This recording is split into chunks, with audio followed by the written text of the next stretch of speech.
The Hagmann and Hagmann report for today. It is Tuesday, August 19th, 2014. I'm Doug Hagmann, co-host along with my son Joe Hagmann. Together, we are the Hagmann and Hagmann report. Folks, you're about to hear 3 hours of unbiased and uncensored news and information and analysis of the same.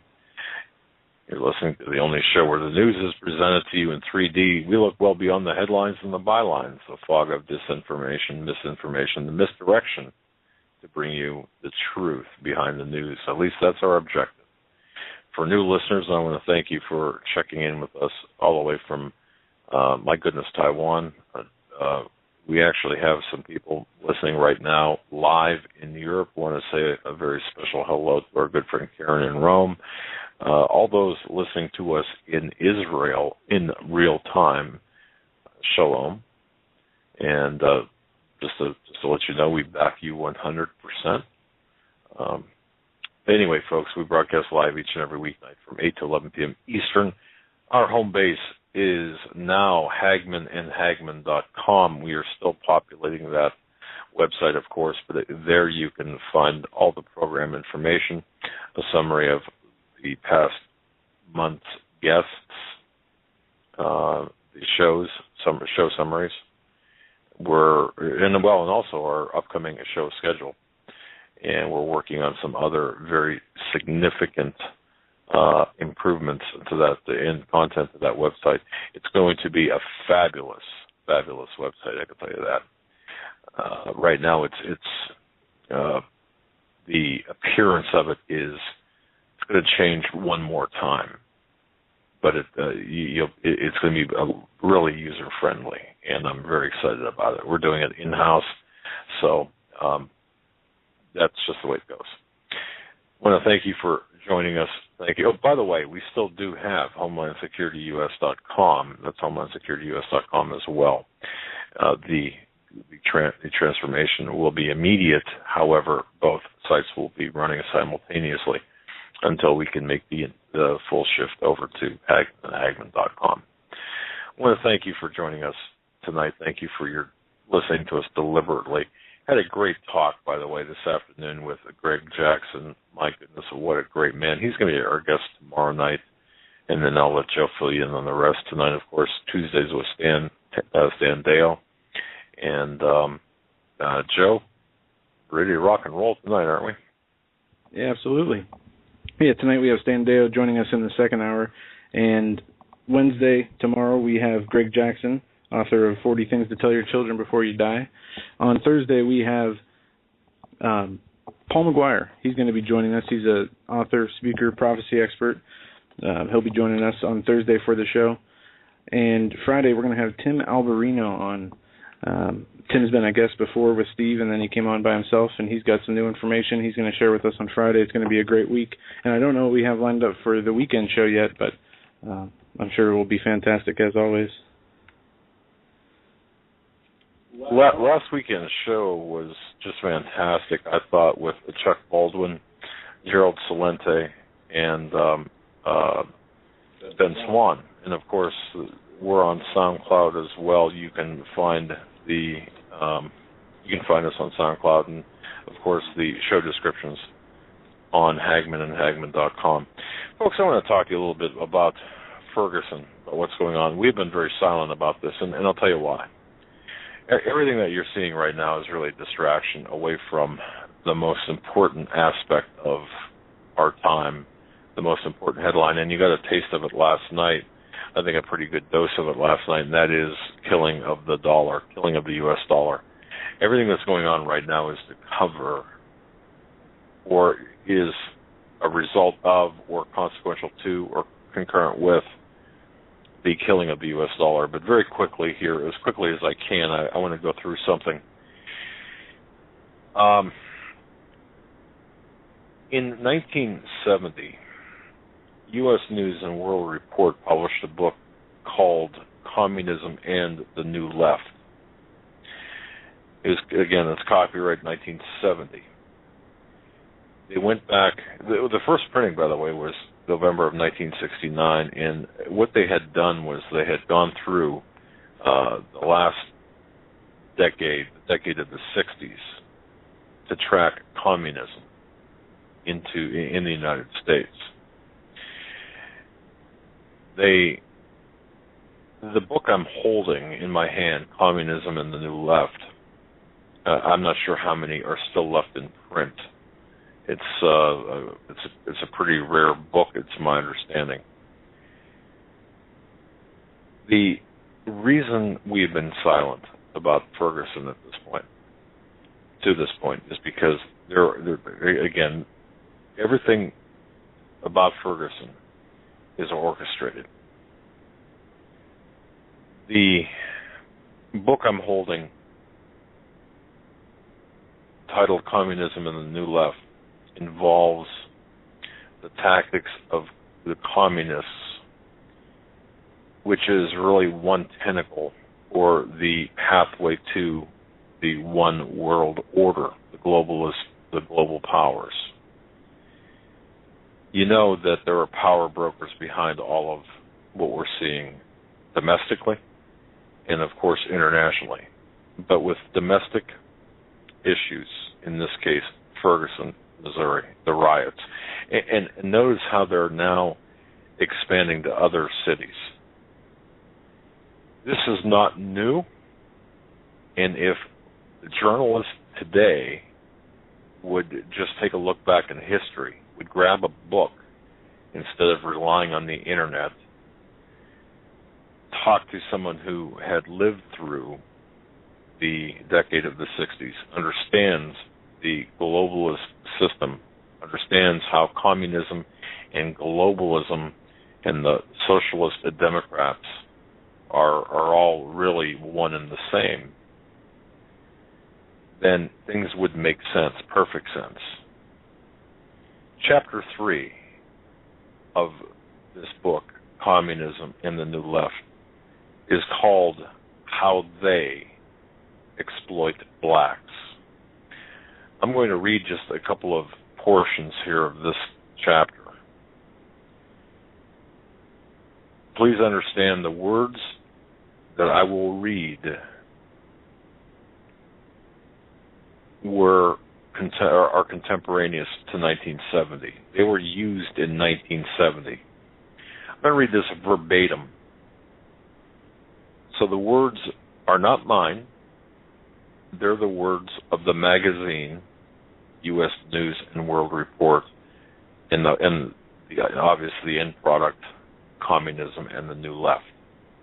And by the way, in this book, it explains about Clinton's mentors and Obama's mentors. It explains about SDS and the Weather Underground and Bernadine Dorn and Bill Ayers in real time. It explains about Mark Rudd and Milton Rosen and Jeffrey Gordon and Michael Klonsky and Carl Davidson. Those people who know history know those names. Students for a Democratic Society. Ladies and gentlemen, to me this is so important. Chapter 3, How They Exploit Blacks, the communists, in this case the globalists, the New World Order people. Reads as follows, and I'll try not to be dry and boring here. Soon after leading the Bolsheviks to power in Russia in 1917, Vladimir Lenin pointed to the American Negroes as constituting an oppressed class, in quotation marks, which should be most helpful in extending the communist revolution to the United States. Now think about that. Russia had designs on exporting communism to the United States during that time, and of course understood the racial divide that existed back in the 60s. U.S. News and World Report continues.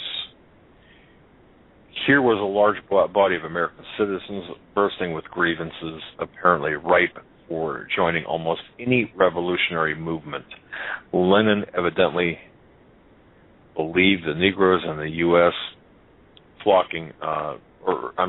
Lenin evidently foresaw the Negroes in the United States flocking to join the Communist Party, and in 1921, just 2 years after the creation of the party in the United States, he is reported to have been annoyed with its leaders for failing to exploit the opportunities that he saw. Now, as I read this, please think about what you've seen and what you heard about Ferguson. From that time onward, the Communist Party has been working ceaselessly on the black population in the United States. It began by preaching the class struggle as set forth in the economic teachings of Karl Marx. It explained to any Negro who would listen that racial discrimination was only part of a broader picture, the picture of the working class composed of all races and exploited equally by the capitalist class. However, this appeal to a class of workers who were being equally victimized by another class didn't seem to make much sense to the Negroes. He could understand a class of blacks being, turning the page here, exploited by whites, but he couldn't see how a white who called himself a communist would be in a position to do much for a black. There was, after all, an important difference in color, and the black was convinced that his problem was a color problem. Now remember, again, as I read this, think about the political philosophies of the SDS, of Acorn, of people like Obama and Holder and others. Yeah, we're going to get into some of the Chicago ties from the Revolutionist Communist Party down in Ferguson, who have been in Sanford when the Trayvon Martin incident happened, who've been in Chicago, who've been in many other places, always trying to start violent protests. All right. Yeah, and that was a good find too, Joe. I'm very impressed with the fact that you were able to really grab verification of, well, the deliberate. What would you call it? Are you familiar with Antonio French, a journalist? He's the person who actually put this together. Okay. But who are the revolutionary communists agitating in Ferguson? And it goes on to talk about the agitators in Ferguson are the police, but over the last few days, a great deal of social media chatter on the crisis has identified another group increasing the tension, which is the Revolutionary Communist Party. RCP members, as the rumor goes, have parachuted into Ferguson and are trying to incite riots. There is a man who this Antonio French identifies, a man named Greg Joey Johnson of Chicago. He was the one trying to light the Molotov cocktails in Ferguson the first night that they were using Molotov cocktails. He was in Chicago, according to this Antonio French, and there's a variety of other images from him in other parts of the country in protest and all different types of, as I said, in Sanford, trying to incite riots there. But the group which is affiliated with the Revolutionist Communist Parties is regarded as many self-identified communists, he writes. It's routinely referred to as a cult of personality for its leader, Bob Avakian, Avakian, who lives a self-imposed exile somewhere. He still believes the communist revolution is possible and writes long tracts to that end, identifying the end of racial oppression as the key to the eventual overthrow of capitalism. Well, and some of his writings he goes on to point out in here. Isn't that interesting that here you've got a reporter in 2014 really it's consistent with the 1968 riots all across the United States, or racial riots all across the United States. And those riots can be traced back to the Communist Party and the SDS, the organizations like the SDS and the Communist Party USA and such. And I'll continue this as quickly here, but I believe this is extremely important to identify. U.S. News and World Report writes, and folks, again, back then the word Negro was used. I'm just repeating here verbatim what was written. All this created a most difficult situation for the predominantly white Communist Party in the United States. And it is no less difficult today, meaning in 1968, 1969, 1970, than it was back in the early 1920s when Lenin was prodding his comrades to bring the black population of the United States under the red banner, which today, yes, communism is the cattle chute in which the New World Order or the globalist agenda will be ushered in. I mean, the New World Order will be a communist system. Now, instead of flocking to the Communist Party, it seemed at one time that the blacks would join the, quote, Back to Africa, end quote, movement launched by Marcus Garvey. You can do a search on Marcus Garvey and find out more about him today. Communist headquarters in Moscow could not tolerate such an idea. From a communist viewpoint, Back to Africa amounted to running away from the problem in the United States instead of staying right there to fight together with the communists to bring about another communist revolution. Accordingly, the communists, anxious not to lose potentially valuable allies, waged a campaign against Garvey and his escapist movement. Now, you can also write this name down, folks, and do some research on this name. When Cyril V. Briggs, like a brig, B-R-I-G-G, however, when Cyril V. Briggs came along with his African Blood Brotherhood, dedicated to the idea of establishing a separate black nation within the borders of the United States. Now think about that for a moment. Okay, think about that. A separate black nation within the United States. That was Cyril V. Briggs back in the 60s. The communists had another problem in deciding what position to take here. Again, the blacks were thinking in terms of race rather than class struggle. Okay? Folks, this is all going to make sense. This is Ferguson like you've never heard it before on the Hagmann and Hagmann Report. Only on the Hagmann and Hagmann Report. Nevertheless, in this case, the blacks would remain in the United States, and the communists, by supporting the Brotherhood, could draw some of them into the Communist Party. Okay, now I'm going to skip some sections here out of the, just for the sake of full disclosure, and go closer to that present day. In 1950, the Communist Party turned its back on the black segregationists and came out quite firmly for the principle of integration.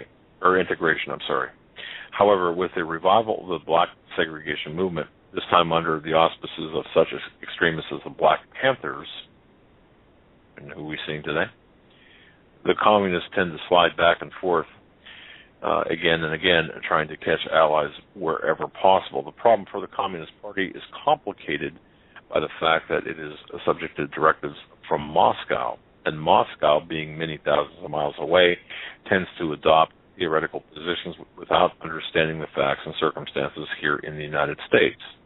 That was back in 1968. Lots changed. That's my editorial section there. Benjamin Gitlow, twice a Communist Party candidate for vice president, described the effort put forth by the Soviets in his book, I Confess.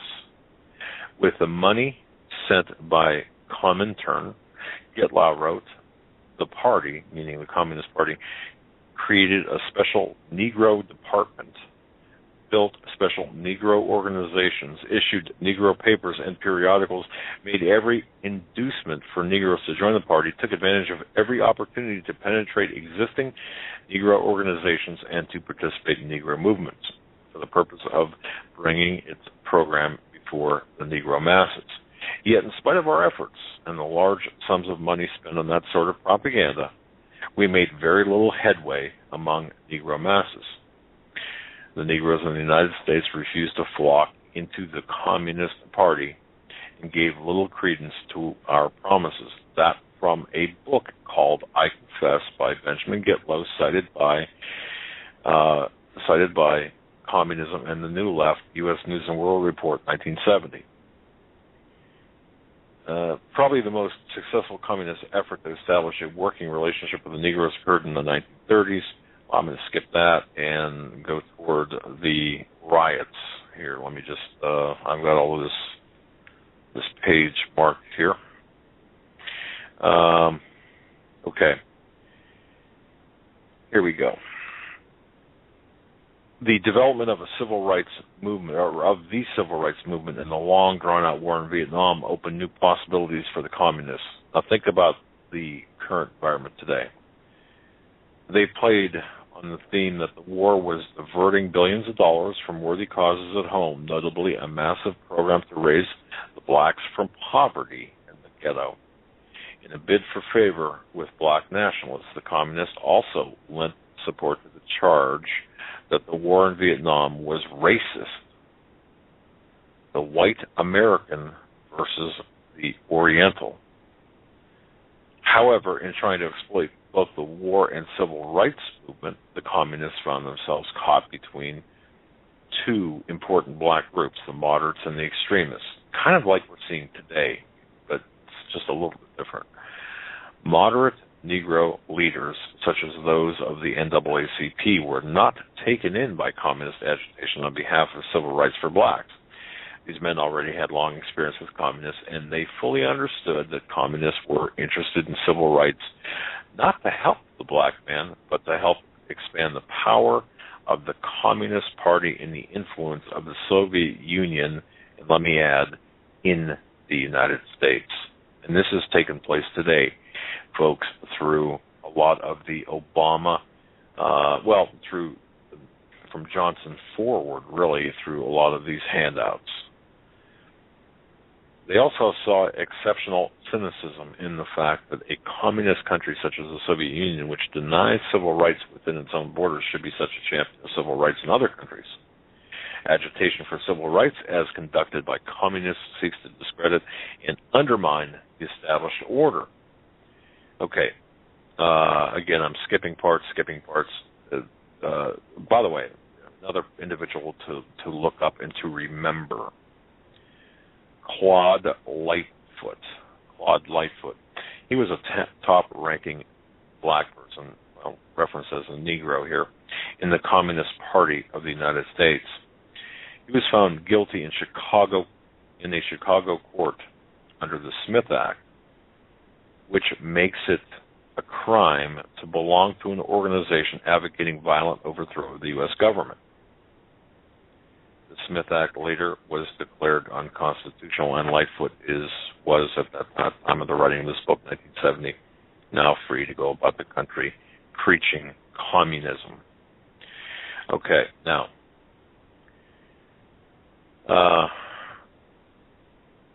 the attitude of the black extremists is no less distasteful to pro-Moscow communists of the United States. Their objection to these communists is that, for the most part, they are white and therefore should be treated as untouchables. Since black extremists are segregationists, they cannot accept the communists when they pretend to favor integration. All right. I'm moving on here, and you'll see where I'm headed with this. I'm going to wrap this up here. You'll see where I'm headed with this. Public statements issued by such men as Stokely Carmichael of SNCC, Eldridge Cleaver of the Black Panthers, and Floyd McKinsick of CORE indicate that their primary interest is a political one, to bring down the established order. They are not interested in civil rights that come through a peaceful settlement between blacks and whites based on the principle of integration. Think about that for a moment and compare it from the 1970 words from U.S. News and World Report to the current day, present day Ferguson and elsewhere. Because I guarantee you, folks, if the agitators, the funding of the agitators, have their way, what you see in Ferguson will happen in Detroit, in Los Angeles, Miami, Pittsburgh, Cleveland, and just about every large metropolitan city across the United States.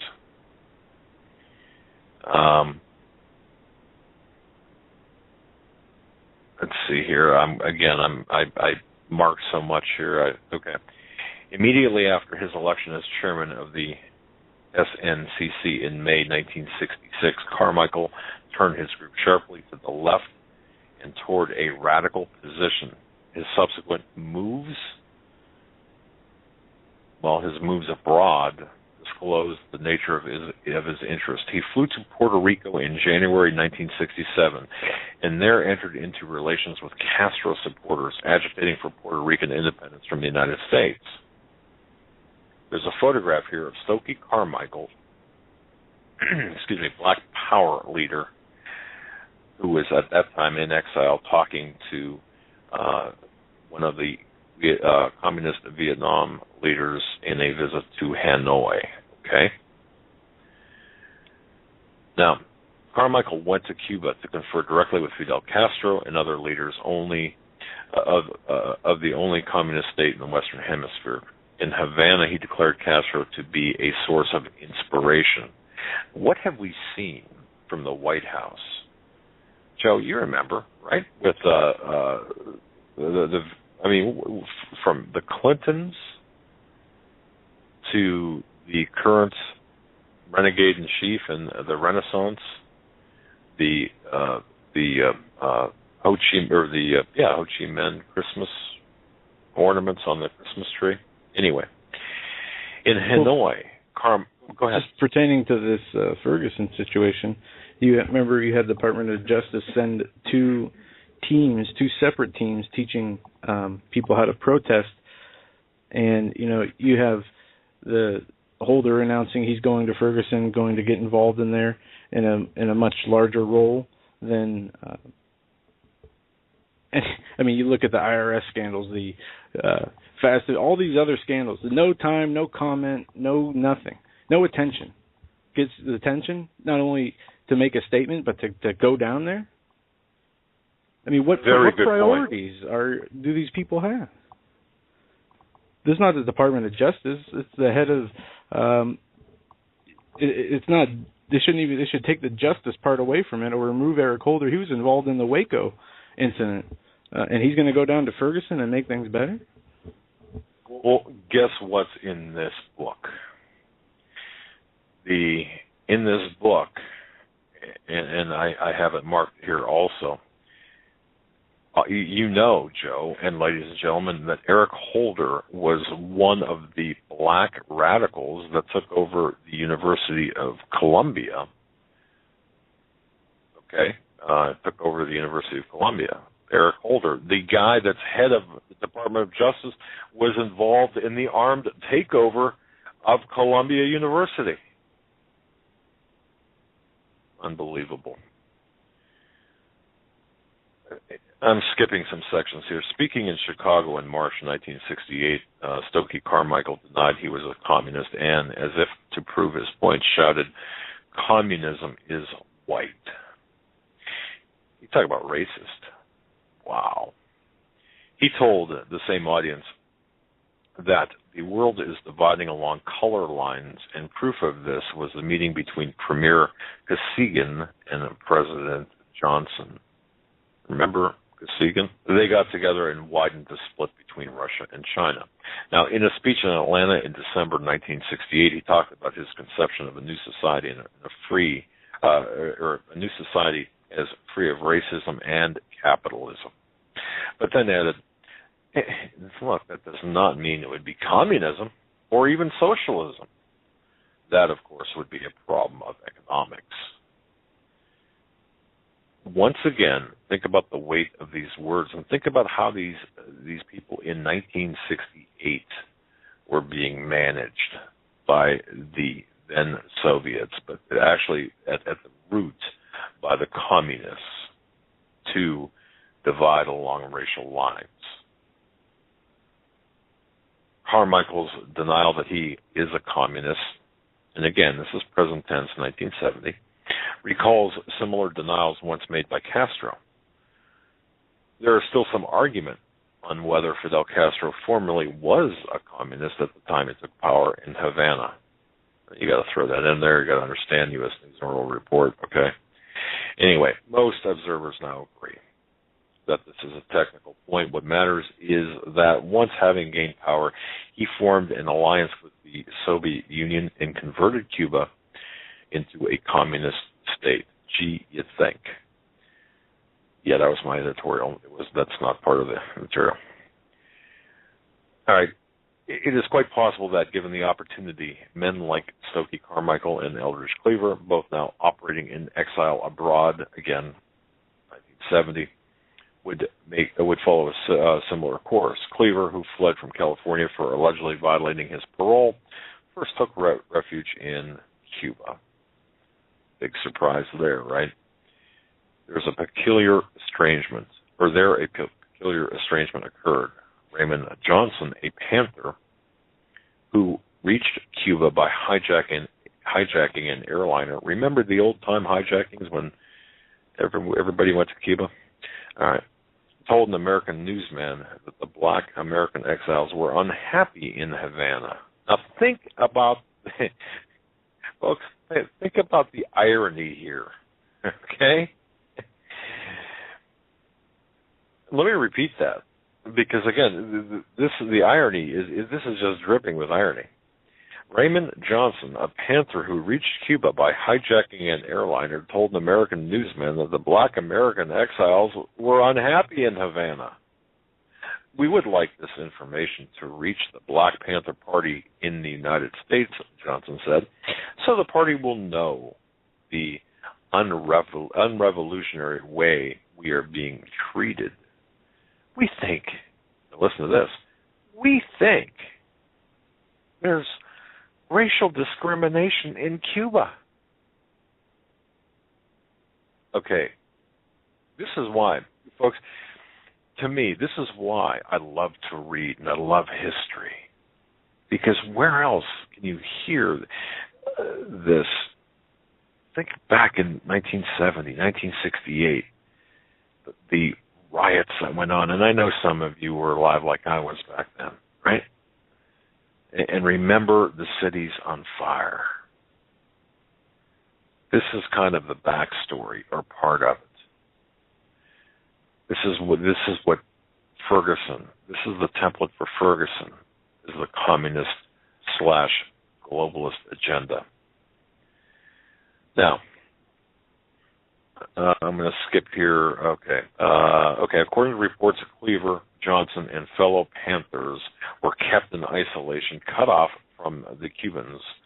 One theory, this according to the U.S. News and World Report, turning the page, and by the way, this book is very fragile, and the pages are coming apart. One theory is that Castro could not let Cleaver move about Cuba preaching racism and calling on blacks to overthrow the whites and seize power. Castro, of course, is white. Yeah, gee, you think. Okay. Another theory is that the Soviet Union, holding a dominant position in Havana, was not pleased with Cleaver's presence, since the leader of the Black Panthers was more partial to Peking, non-white, than to Moscow, predominantly white, meaning Asian instead of non-white. At any rate, Cleaver moved to Algeria and continued directing the Panthers' revolutionary activity from there. J. Edgar Hoover describes the Panthers as the most violent of all black militant groups. They are recruiting known criminals and, turning the page here again, and hoodlums, and encouraging them to engage in a broad range of terrorist tactics and other criminal actions, while explaining that such actions, being revolutionary in nature, are justified. The pro-Moscow Communist Party inside the United States, concerned about the course on which the black extremists had embarked, tried to slow them down. They tried to nudge them into the communist direction, into the unification of burn it all down, baby. Now this is my reference here, not U.S. News and World Report. What the communists tried to do, and successfully did in 1968, 1969, and 70 via SDS, was merge the blacks and the whites to make this communist flow, this actually racially integrated yet racially separated communist agenda. In other words, just it would appear that it was a black upon white, white upon black type of racial divide, yet at the head of it all and orchestrating it all were the communists. Lastly, and I'll close with this, can it be successfully argued that an armed struggle in the present, in present conditions in the United States would enjoy an active or passive support by anything like the majority of the American people? I think that's an important statement to read, or question to read again. Can it be successfully argued that an armed struggle, think about this now, an armed struggle in present conditions in the United States, meaning back in 1970, would enjoy the active or passive support by anything like a majority of the American people? Question mark. Clearly not. Under such circumstances, the resort to arms of an offensive nature could only lead to suicide. However, warnings of this kind did not deter the Black Panthers and did not win any of their sympathy for the pro-Moscow Communist Party. Therefore, the party shifted its position again early in 1969. The Communist Party's Commission on Black Liberation voted to support the Black Panther Party program, to work closely with the Black Panthers and to join them if permitted to do so, which, by the way, looking back in history, which was unavailable at the time of when this book was written, they were. Notwithstanding, and I continue and finalize with this, notwithstanding such courting of the Panthers, or notwithstanding such courting, the Panthers and other black extremists continue to identify themselves with the communists, Peking, the communists of China, rather than those directly out of Moscow. Regardless, the result's going to be the same for the great majority of black Americans. Their leaders are convinced that violence and alliances with foreign powers are more likely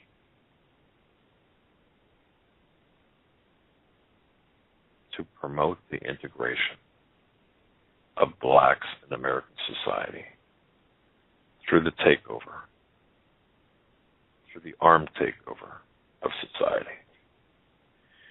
They exploit disorder because revolutionaries thrive on chaos. To the extremists of the American left, that is, the American progressives, socialist Democrats of today, they're determined to bring about a revolution. Big city riots of recent summers offered an opportunity not to be ignored. In nearly every disturbance, the trained agitators of the far left appeared on the scene. What are we seeing today in Ferguson, Joe? And in Sanford, Florida, and other places? Yeah, we're seeing the Revolutionist Communist Party engaged in turning protests into violent riots. And we're seeing them. That's right. There was another journalist. This video was on Real Clear Politics yesterday. I'm gonna look for it because he was an African American guy, and he talked about this, and he talked about how they are letting. I want to use his quote, his word. It wasn't outsiders. It was different than that. It was goodness here. Where is it? How these outsiders are coming in to make a name for themselves, to have their own, and he even, I think it was Al Sharpton, he used as an example as one of these people who are coming in using this as a platform to launch what they want to do, to launch their own agendas. And we're seeing this on high levels, like Al Sharpton asking for, trying to fundraise while he was there, getting booed off stage, to things we don't see, which are the people inside these crowds. And I'm trying to pull up my, there was a civil disturbance manual put out by the Army. Okay, while you're doing that, hold on a second here. I just want to say, go ahead. No, and in this report, it talks about two types of crowds, and it talks about the people who are in the crowds who are trying to protest and who are trying to protest peacefully, who are trying to do things. I got it up here right now.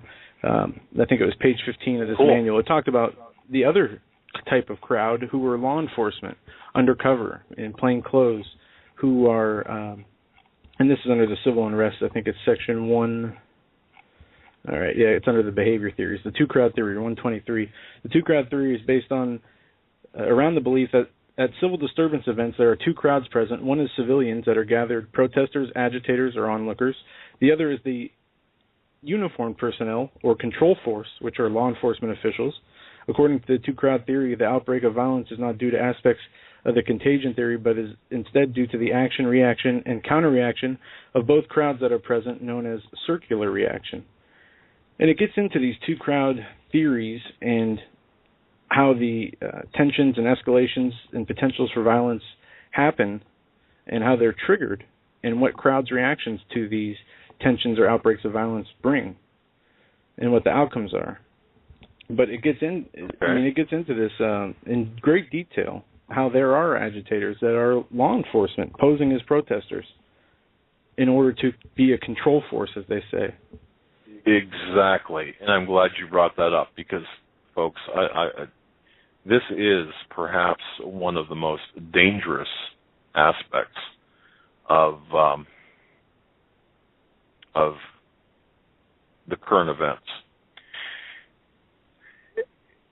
When you go on sites, for example, like Free Republic and Democratic Underground, those are two distinctly different sites. Free Republic is supposedly representing the conservative right-wing political parties, or party, I should say, while Democratic Underground represents the socialist Democrats, communists, if you will. On Free Republic, posted on 8/17, which would have been 2 days ago, Missouri GOP Executive Director Rand Paul's comments on demilitarization, race, unhelpful. Okay, they're quoting an article from Breitbart. This was posted by the owner of Free Republic. Now think about this, folks, and Joe, I want you to chime in here too. The topic is this: Missouri GOP Executive Director, Missouri Republican Executive Director Rand Paul's comments on demilitarization, race, they're unhelpful. The executive director of the Missouri Republican Party said that Rand Paul was unhelpful when he said that black Americans have every right to feel that they are being specifically targeted by the government and police. Now, listen to how charged this article is. When I say charged, biased, as well as taking you to a place of irrationality and falling right into the trap of being programmed by the globalists.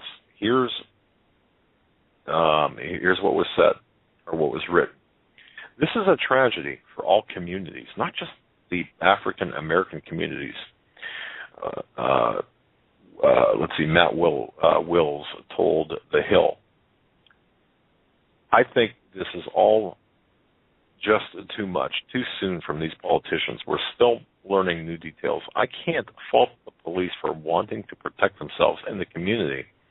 And I also have a deep place in my heart for the civil liberties we have as Americans. Now, there's that very thin line that he's walking.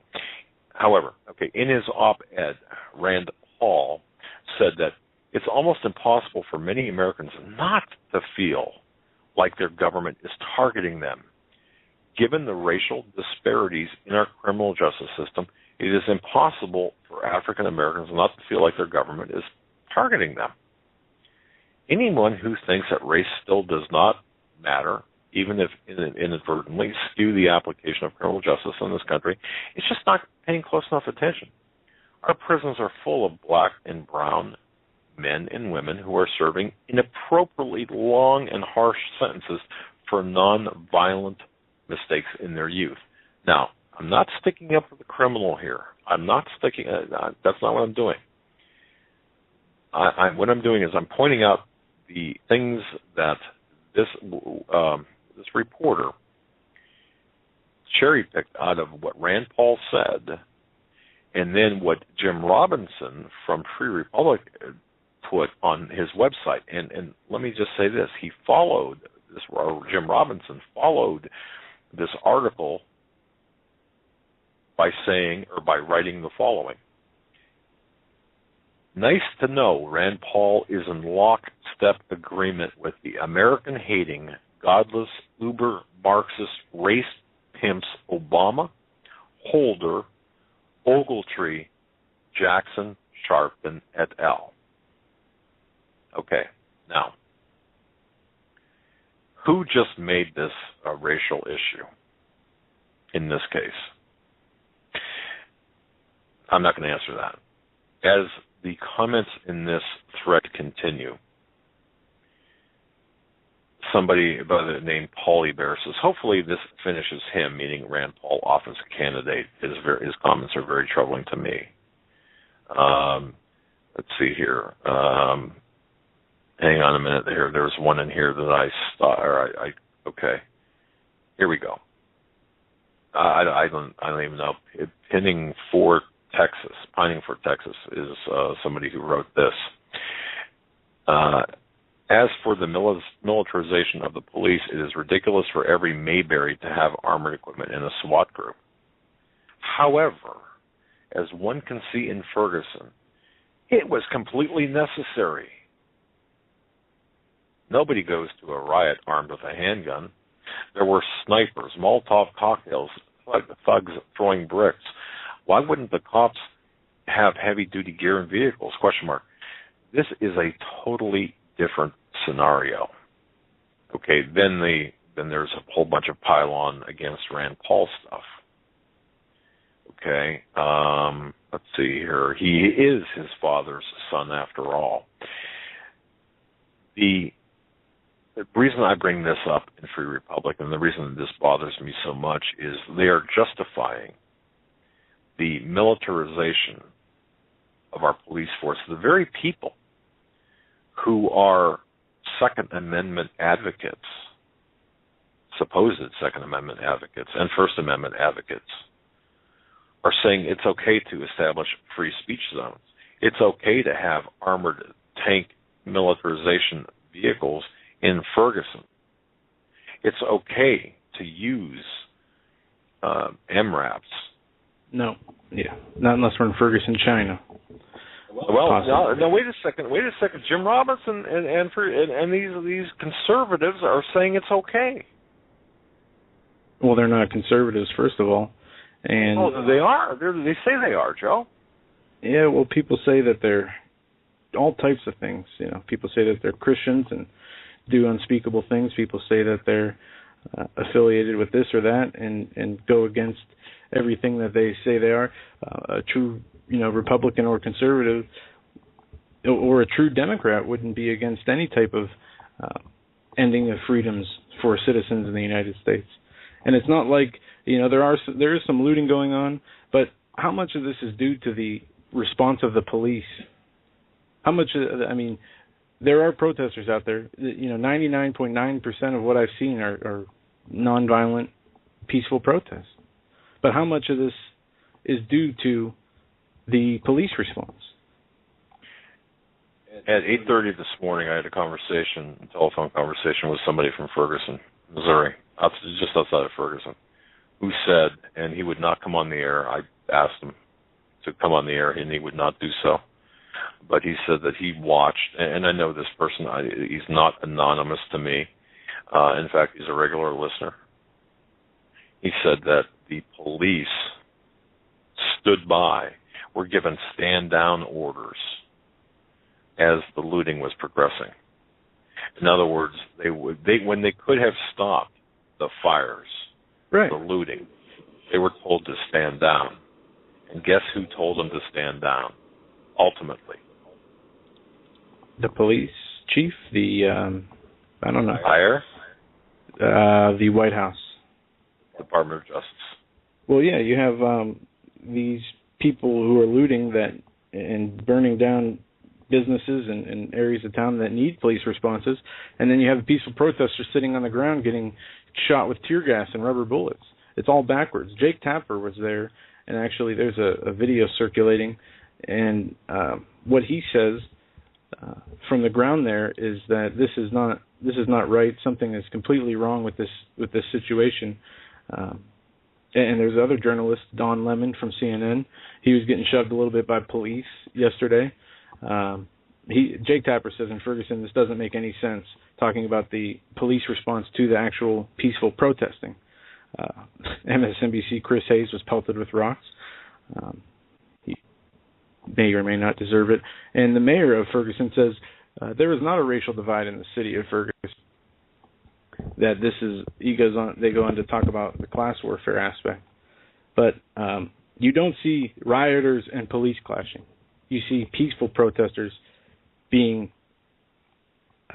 attacked by police or national or whoever these people are. And there's a lot of focus on Ferguson right now. And over the weekend, I know some people who were watching live streams. I can't watch these anymore. I already know how it's going to go. You're going to get a violent response to nonviolent protests, and when it turns violent, you're on your own. There's journalists who keep getting arrested down there. There's 3 journalists who were arrested yesterday. One was a Getty photographer. You saw an Al Jazeera news crew get tear gassed and had their equipment taken down. They're targeting certain groups like the media. Why would they do that? When the media is disbarred or prevented from reporting the activities, then you know that they are up to no good. The police, both sides are up to no good. Folks, this is an orchestrated event taking place. It is designed to take your eye. It's a dual-purpose event. First of all, It is reality TV at its finest, right? Reality TV at its finest. It is, of course, exploiting the racial divide in this country. Have you noticed the absolute silence, or relative silence, I shouldn't say absolute, but relative silence from the renegade in chief, who has done absolutely nothing with respect to this situation? You see, it's not about what do you mean? Michael He's Brown. Holder. He's sending Holder, right? Right. But it's not about the shooting. It's not about Michael Brown. This is about something much bigger, folks. And it started as about Michael Brown. Now, it's completely different. The first day that the protests were met by military, police in camouflage, shooting rubber bullets and tear gas at people, it became something else. And when you have, half the people who are there are not from there, have different agendas, whatever they might be, it is something completely different. I mean, look at ISIS in the Middle East. Look how that came and started. And I'm not comparing the protesters to ISIS, but you see how these things can unfold, and what we're seeing today in Ferguson. I don't know how. I said over the weekend on Saturday, I don't know how long this could continue to go on, but the police definitely are not making this situation better.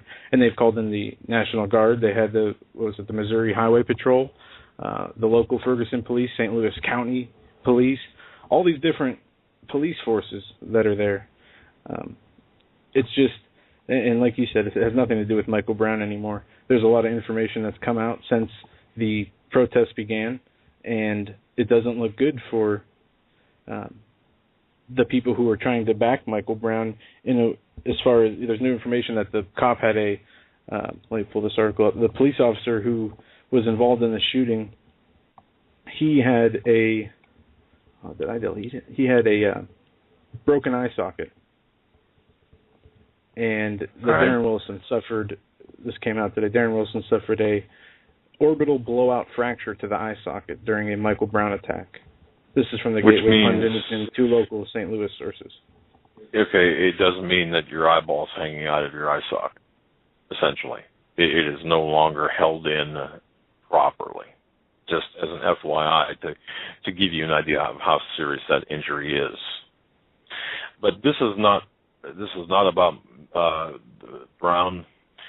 You've got Sharpton. Let me just go up here. You've got Jackson. You've got Sharpton. You've got all of the usual suspects. Reverend Jesse Jackson saying that a spark has exploded, and he's somewhat correct.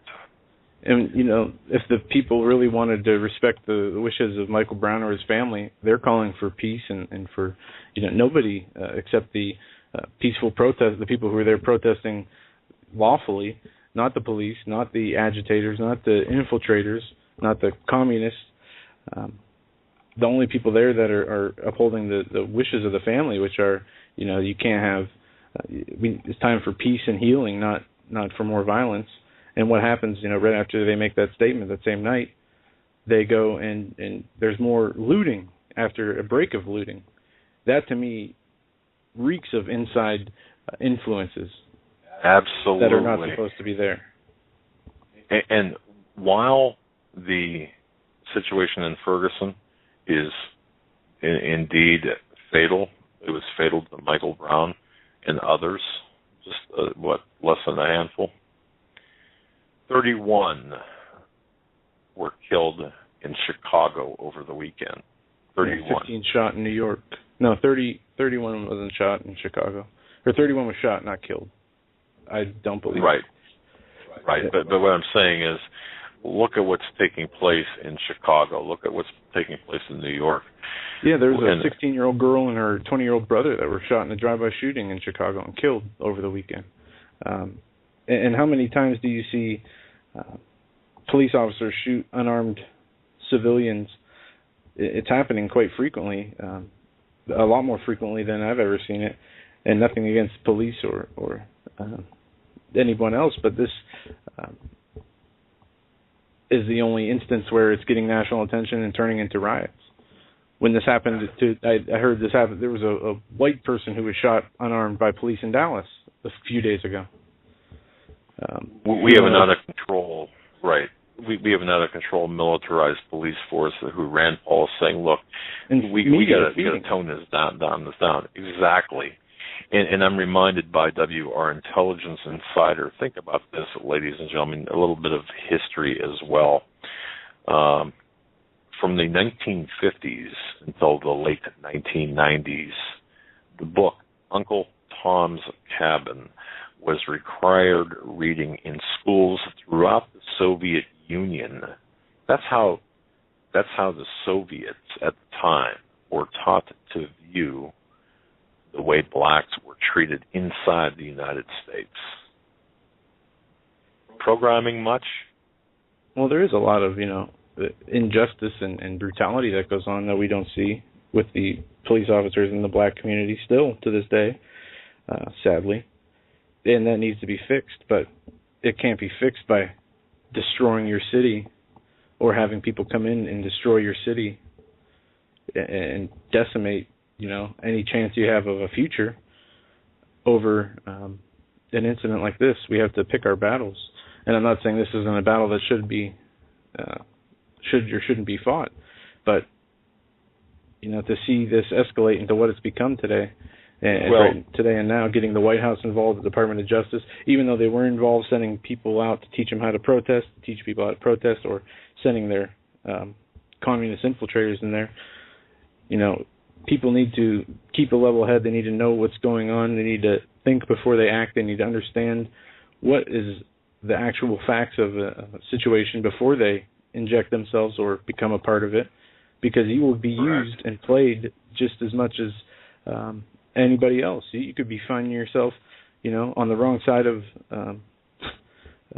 just in this situation, the wrong side of a police line, when you're just out looking to have your voice heard about police brutality. Well, Joe, one more thing in closing here before we bring Stan on. The socialist Democrats, communists, essentially, they have really led cities such as Newark, Detroit, Chicago, Los Angeles, Philadelphia, Cleveland. Pick a city. All have a great deal in common. They are places, as I mentioned, in which this communist vision of government has reached its fullest expressions. Now, that's a quote, by the way, from Kevin Williamson from National Review. It's interesting. Ferguson, he notes, was hardly any type of happy garden spot before the Ferguson issue. And there are a number of things which he had said with respect to Ferguson. Think about this. About two-thirds are black. 28% of those black residents live below the poverty line. The median income is well below the Missouri average. Missouri is hardly the nation's runaway leader in economic matters. More than 60% of the births in the city of St. Louis and about 40% in St. Louis County are out of wedlock. Think about what was said about morality, I believe it was yesterday or last week, in terms of our country and the economy. And lastly, I'll tell you what, I'm going to end right there. But folks, Ferguson is about something much bigger, much deeper, and a whole lot. It's an agenda that goes back a lot further than just now. Folks, you're listening to watching WNet World in the Daily is reporting that ISIS is in Ferguson, for whatever that's worth. Okay, interesting. Well, I'll tell you what, we're going to take a brief break, and I mean a very brief break. You're listening to before we bring Stan Deyo on from StanDeyo.com. You're listening to the Hagmann Hagmann Report. Sorry, we're running just a tad late. Folks, we're going to be right back with Stan Deyo. Ladies and gentlemen, hour number 2 of the Hagmann and Hagmann Report on this Tuesday, August 19th, 2014. We were joined, as we are every Tuesday in our second hour, by Stan Deyo. His website is StanDeyo.com. Bookmark that, as you'll have information on latest stories, headlines, and things Stan is doing, such as radio interviews as this one. Stan, it's great to have you back. How's it going over there? All busy as usual. How's it with you guys? About the same. We're very busy. Crazy busy. Yeah. Yeah, I noticed you've been doing a new website, which is cool. I like that. Well, I'll tell you what. When it gets done, Stan, I'm just gonna sip my ties on the veranda. It's a lot of work, isn't it? It certainly is, and you can now appreciate what Holly and a lot of these others have been doing news all the time, and big sites have to go through. It's a real labor of love. That it is, and I admire Holly so much for the work that she does. And folks, Holly gets up like at 4 o'clock in the morning, which, of course, if she lived in the East Coast, it'd be 6 o'clock. So, but no, I'm telling you, man, what a great job she does with the website StanDeyo.com. I just want to say thank you, Holly, for your work, and of course, Dare to Prepare, your book. Necessary reading for all Hagmann and Hagmann listeners. I'd recommend that highly. And Stan, of course, Cosmic Conspiracy as well. Yes, we're talking about their books. But Stan, what's on your radar these days? Oh, a few things. As you can see on the website there, on the show images page, I'm a little bit concerned for Iceland. There's a rather massive stratovolcano that's buried under a glacier there in the biggest, I guess the second biggest volcano field in Iceland. And this particular volcano,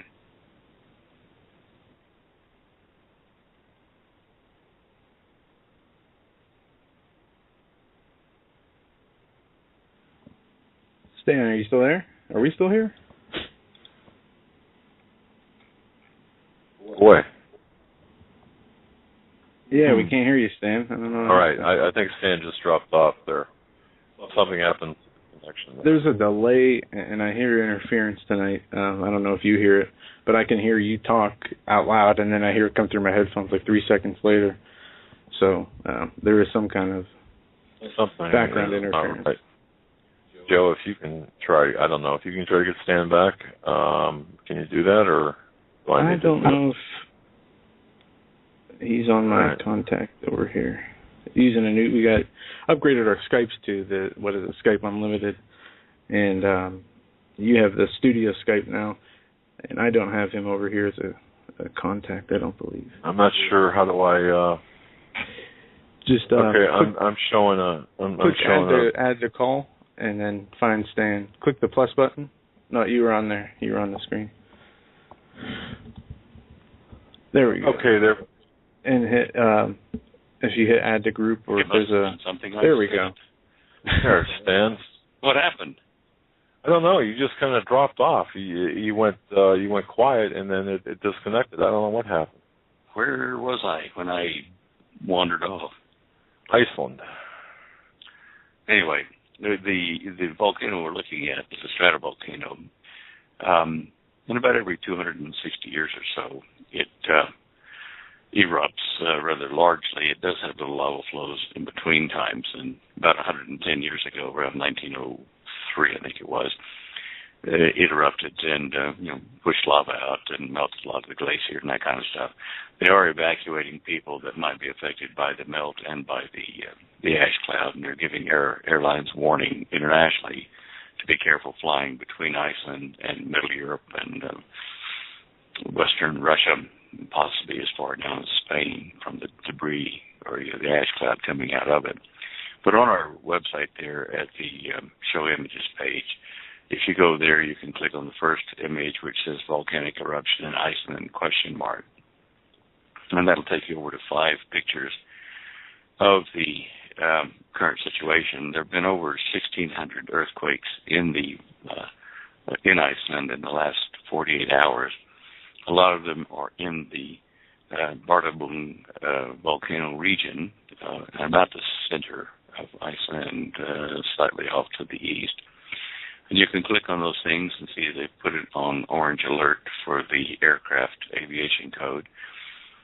And also you'll see that in the page about that particular volcano, second row down, there's a graphic showing Iceland with a purple jagged thing going through it. And that's the Mid-Atlantic Ridge, which is, of course, where the Earth expanded and the continents separated during Pangea's breakup. The peculiar place where this Bardabung volcano is underneath the D in Iceland there, right where the Mid-Atlantic Ridge kind of has a dog leg coming off of it. And I'm not sure why that's creating the stress there in Iceland, but it certainly has made a big volcanic field. And I do thank Kim, one of your listeners, who's been keeping me updated on these things. She watches it in the shadows back there and emails me and tells me what's going on to keep me up to date on that with all the projects I've got going. I do appreciate her help, and thank you, Kim, for that.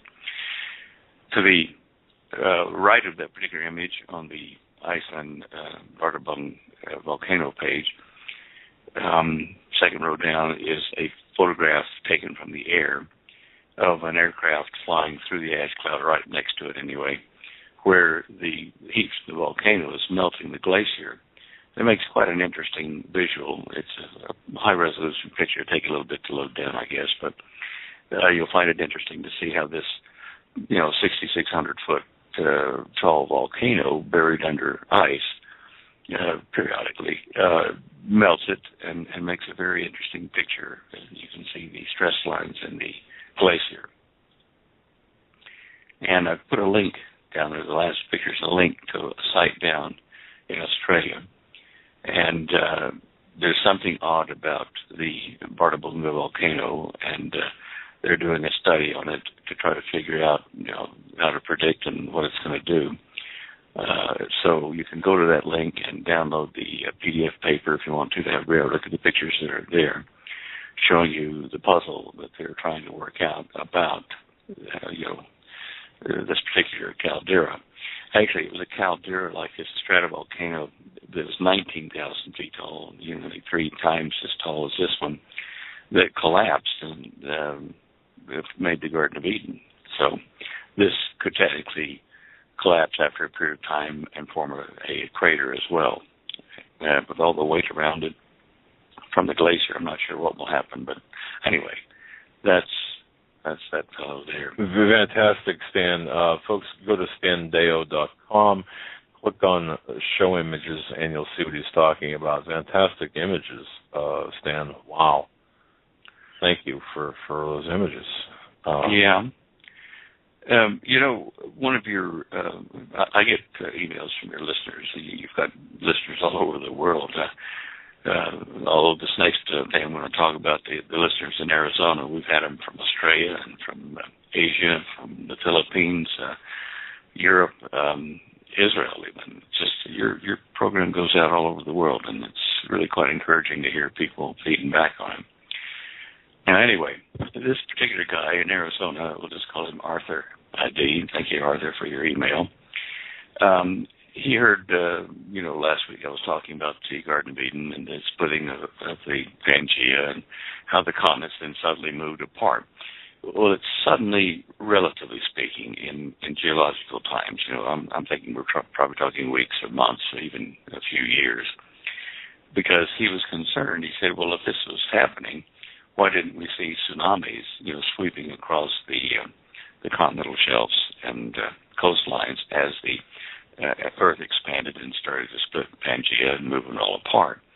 Now, it's not saying that there weren't some events of large tides or tsunamis after, various portions of coastlines collapsed into the sea. But in the main, I would say that the worst that would happen would be a lot of noise as the Earth geological layers started to bend and snap in some cases, and as volcanoes went off and earthquakes happened all over the place. That would be the major happenings as the planet expanded and broke apart Pangea. If it had happened faster, instead of, over years, then I think we would have seen tsunamis as he suggested. But there's just no record of that in the human records of that time that we can put together.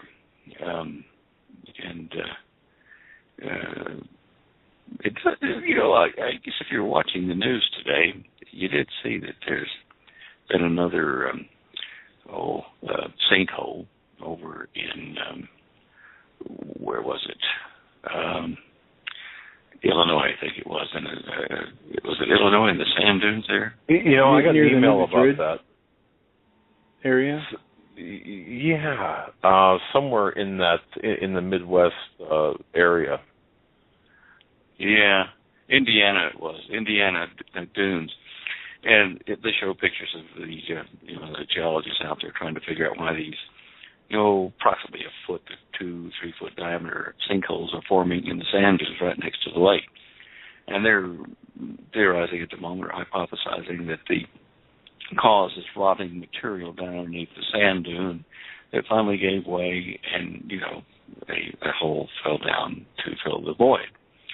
But this is happening all over the world. In the last 2 years, there have been over 70 major sinkholes reported in the media from China, States, all over the world. Now, I get back to my original hypothesis that the Earth is expanding again slightly, slowly and slightly, and as it pulls apart, it's stretching the surface of the planet not in two directions, but in all directions. And so it's thinning the crust just ever so slightly, and it's pulling things apart. Now, if that's not correct, then what I'm thinking is it might be due to extreme drought in certain areas, which causes the land to dry up and to pull apart. But we're not seeing evidence of that. What we're seeing evidence of is everything seems to be normal on the surface, and then water pipes pull apart, and these lines break and start to erode, a cavity underneath the surface of a city or somewhere where there's a sinkhole formed, and it eventually collapses under its own weight up on the top. The road breaks and falls down into this circular hole. And that, to me, appears to be more of the cause, like a uniform stretching of the Earth's surface to weaken it and let things collapse as after water pipes and things like that break from being pulled apart. If it were drought pulling it apart, I would think that we would see a more jagged, circular type sinkhole form from it, and that the broken water pipes and things would also exhibit a particular direction of tear. But it doesn't seem to be that way, just like they just pulled apart. This can also happen to gas lines, and I think it has happened in a couple of instances over the last 5 years where they reported gas explosions in places that were a surprise. If this is the case, it means our infrastructure underground all over the world is probably going to be up for some hurt here as things get stretched apart. Maybe copper and stuff like that, in underground wiring and cables will stretch a bit. I mean, we know it will. And that perhaps won't degrade the amount of power you get, but we could maybe see, underground shorts and melting down and breaking of power distribution from the stretching underground. Now, a lot of places don't have underground power. They put it over high tension lines, and there is some slack in all the lines that you see them droop a bit, so we're pretty good there. But for water supplies, maybe gas, which are underground, we may be seeing more of these disasters happen as this expansion progresses. Anyway, I just thought I'd throw that in here. We're talking about the very interesting. Yeah. So, as the Earth's crust continues to expand, what you're saying, just so I understand this, because we've talked about this before, the Earth, the diameter, it's expanding, and of course the crust is cracking, and the sinkholes would be consequential to this expansion of the Earth's crust. Yeah. Right. Yeah. Perfect. Got it. Now, along the line of geophysical changes. Years ago, I had a dream vision, like 2 or 3 of them in a row, different portions of the eruption of Lake Taupo, the caldera in North Island, New Zealand. And about 5 days ago now, I got an email from another one of your listeners down in the North Island, New Zealand, in the city of Wellington. She's like a native of the islands, Maori, and her first name is Maya. And she had a dream vision. She's a Christian lady, and she was listening to your show, and she had a dream vision that she believes God gave her. I believe I got the same thing as well. And she had the dream back in July, but just now decided, after listening to your show and I was talking about it, to let us know and share it with us. And it's only about a paragraph. I'll just read it here and let you hear it.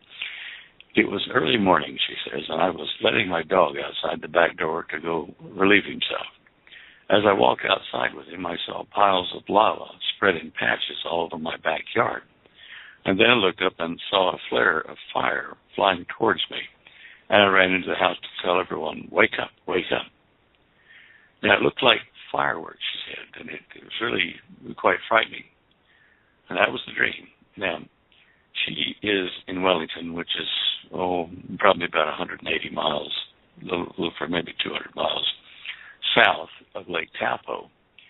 But the lava and stuff may not all be limited to Taupo. It may break along the whole fault line, or I guess ridge that's forming a tear there between the plates that run under New Zealand.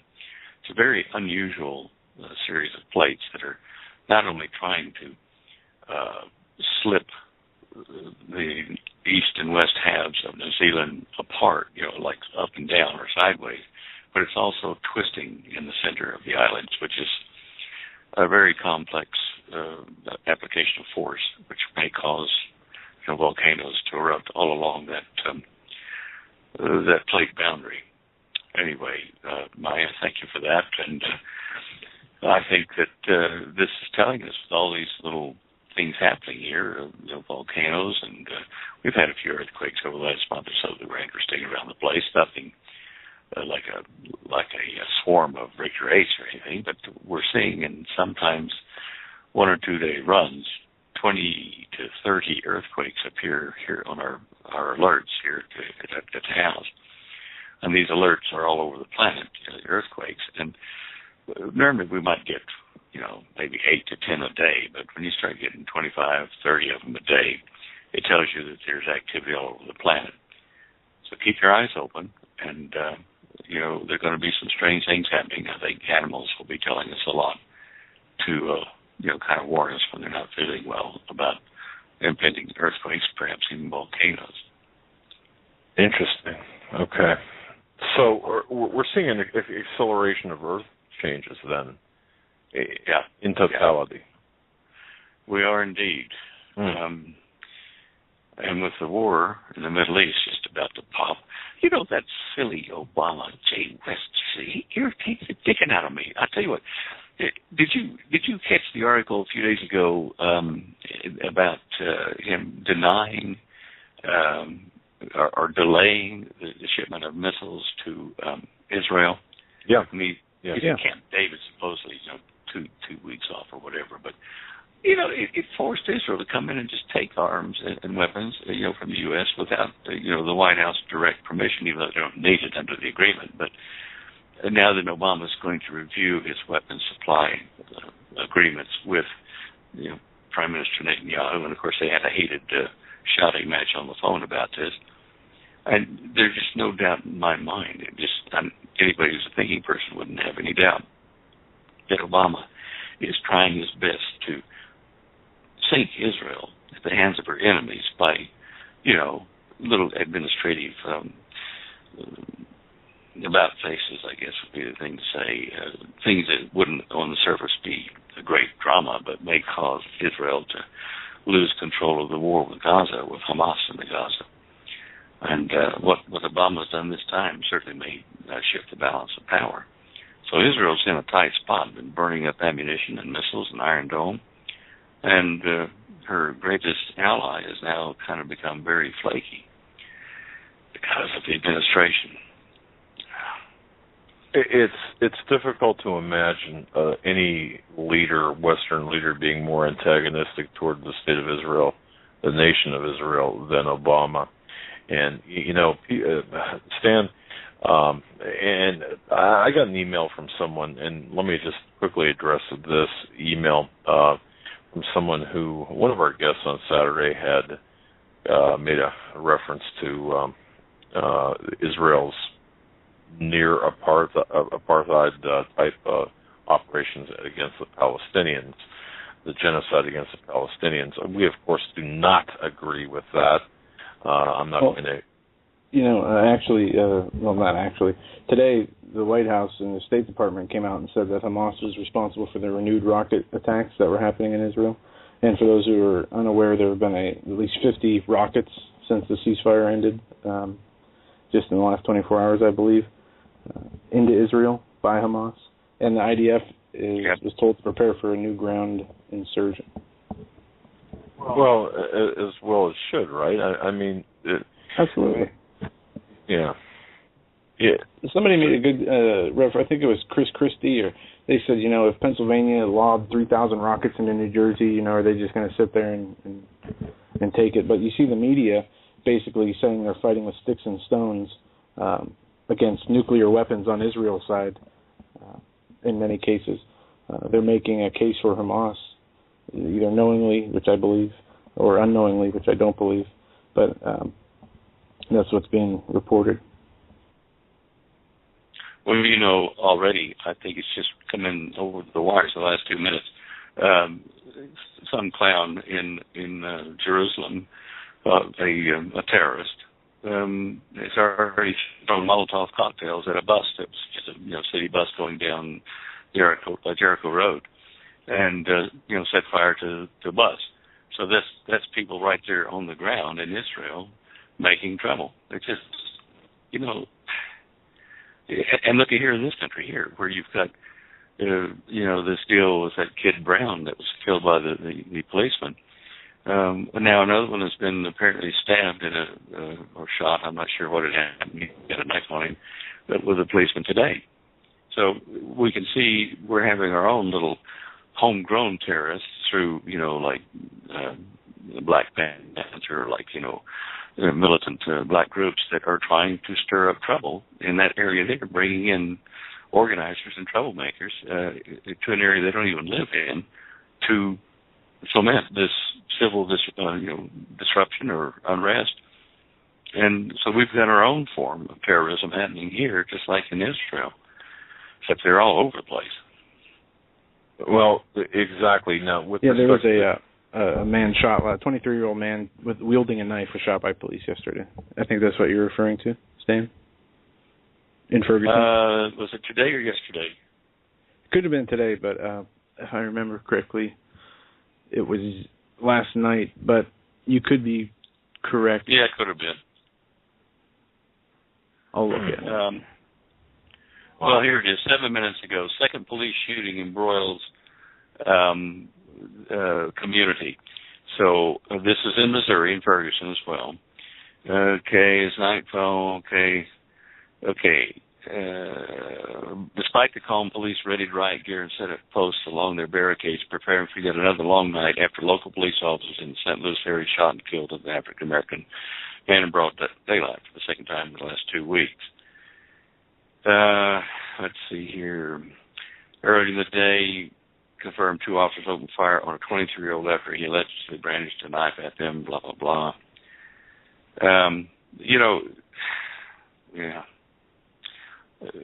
With all these activists getting in there, I'm sure you've been saying it, it just means that they're pushing for civil war and hence, martial law in this country.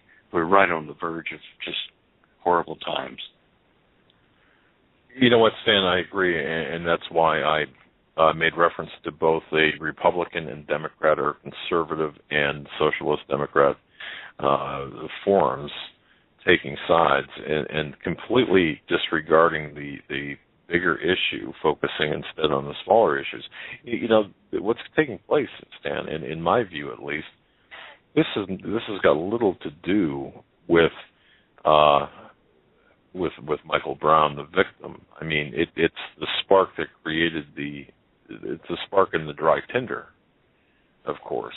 But the dry tinder has been there and it's been being cultivated by globalist interests, communist interests as well, and people throughout time. And I'll tell you, we are headed for some grave internal disasters. And people, I just got a couple of emails saying, how in the world, for example, does Ferguson relate to the demise or the collapse of the U.S. dollar? Well, this is all part of it. It's interesting. The communist element here, and Stan, I'll let you reply to this, but the communist element that was existent in the 1960s, in the rioting in the 1960s, it had come from the Soviet Union. A lot of it had via Cuba, and it really stoked up racial tensions here in the United States. Well, I find it very interesting. We're in a proxy war with Russia,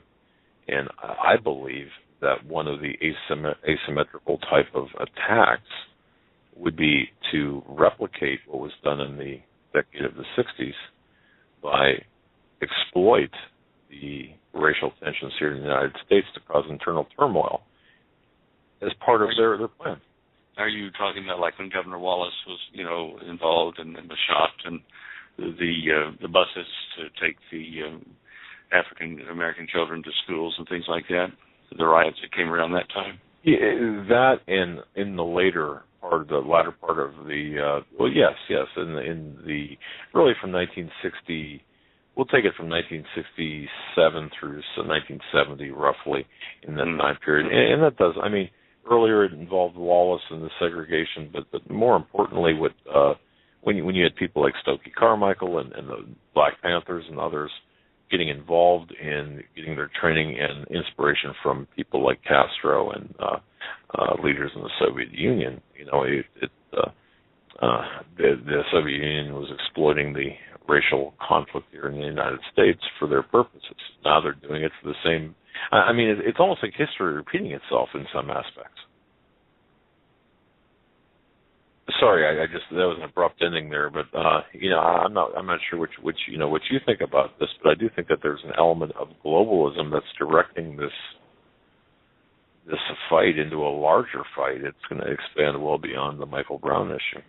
Oh yeah, and as we've discussed many times before, the Middle East crisis, where the Arab nations are trying to destroy Israel, many of them. I mean, obviously Egypt was involved in the peace arrangements for this current ceasefire, but many of the Middle Eastern Arab nations are wanting to destroy Israel.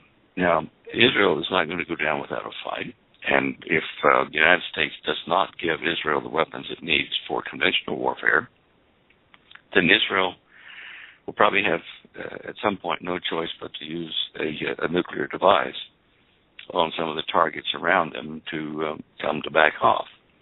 Now, we know that this is probably where they're pushing, so that it means that Israel could be censured heavily.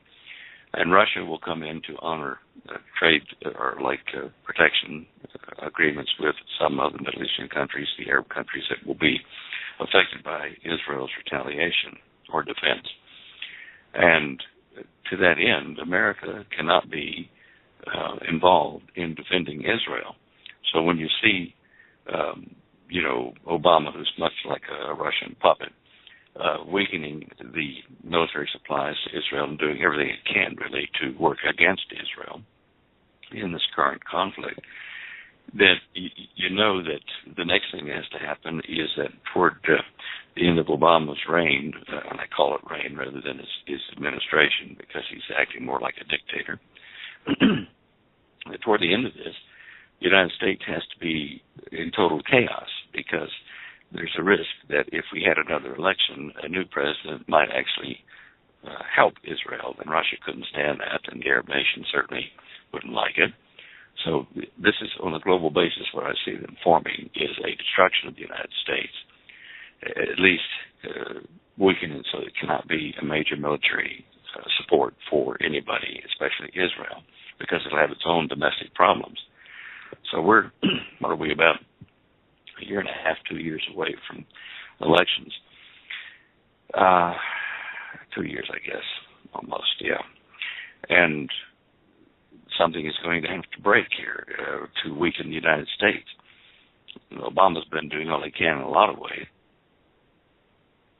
to weaken our military, to not support our veterans, and then I look at the scene in Illinois, and I see, police forces with, tactical gear and riot control gear, not knowing really how to use it even, but they've been given a gift of that by the administration. And, the crowds are going to hate the police in major cities all over the world when this starts, and the police will not be able to do it correctly. So then the administration and White House will say, let's bring in National Guard troops. All right, let's bring in United Nations troops to assist, because they've all been trained in how to do crowd control properly, and your local police really aren't doing it. And so we'll solve the problem for them. So you see how they're going to shut down local police and sheriffs as well, saying that they can't handle the job and take the authority away. It's a long-term chess move, a series of chess moves we're watching, as you've already kind of alluded to in a few paragraphs back. But well, I find it interesting too, and folks, one of my favorite books is The Cosmic Conspiracy, written by Stan Deyo, and Stan, you talk about the orders of Illuminism in chapter 2 of your book. You talk about the structure of the United States, the structure of the secret societies, the seal of deception in chapter 3. In all of this, you more or less provide us with this blueprint for not only the domestic issues we're seeing, but a blueprint for the world issues as the world readies itself for or is being prepared for these 10 regions, which we'll wind up with. But my goodness, in Cosmic Conspiracy, the Millennial Edition, the final edition, I should say, you really get into some good detail about really what we're talking about, the Earth changes, the sociological changes, the strife, the birth pangs of all of this. Put it together nicely, by the way. Well, thank you. And you know that was the first part of that book was done, 1978. 22 would be 36 years ago, and it's just as pertinent today as it was then. Yeah, it's an amazing read, folks. That's Cosmic Conspiracy. Go to standeyo.com, and if you don't have that book, the final edition, 2010 edition, you've got to grab it. It answers a lot of questions. It addresses what we're talking about on tonight's program. Okay. Where do you see the Ukraine situation going? I'm kind of curious to get your take on what's happening with Russia and the United States, with Russia and NATO. Do you see anything there that could be a flashpoint specifically?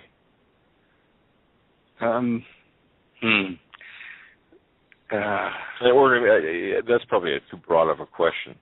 Have you had Avi Lipkin that you could hold him and talk to him about coming on your show?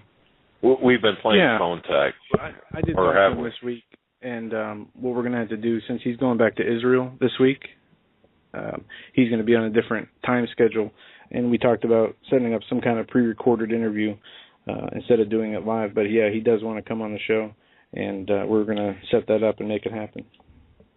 Because the reason I ask is because I was at a luncheon with him here a few weeks back in the Springs, in Colorado Springs, and he gave about 45 minutes, an hour, condensed version of the Ukrainian situation, and it's the best I've ever heard. And that's why I was asking if you got a hold of him to do it. To have him do that, and he tells you, how the Christians in Russia and various other places had persecuted the Jews, and which groups in Ukraine were, Christian and Jewish. And when they say Christian, they're talking primarily Orthodox Christian. And it's just, I wish we could have Avi talk about a lot of things over here on our radio shows, because he is such a full bottle of information on Europe and, of course, the Middle East, because he lives, his home is in Israel. His family's there. And when you hear his perspective, you may not agree with everything, but it's a perspective that you don't have being here, that none of us do. And I like to hear other people's perspective to try to fill in the blanks and explain why things are happening. And Ukraine is one of them. It's a very complex issue. And certainly part of Ukraine will probably be taken over by Russia, at least part of it, if not all of it. Putin is expanding, and there's no question about that.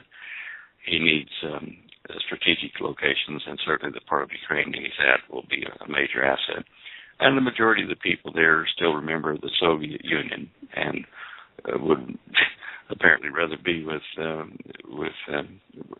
Russia than, as part of Ukraine. What will happen there?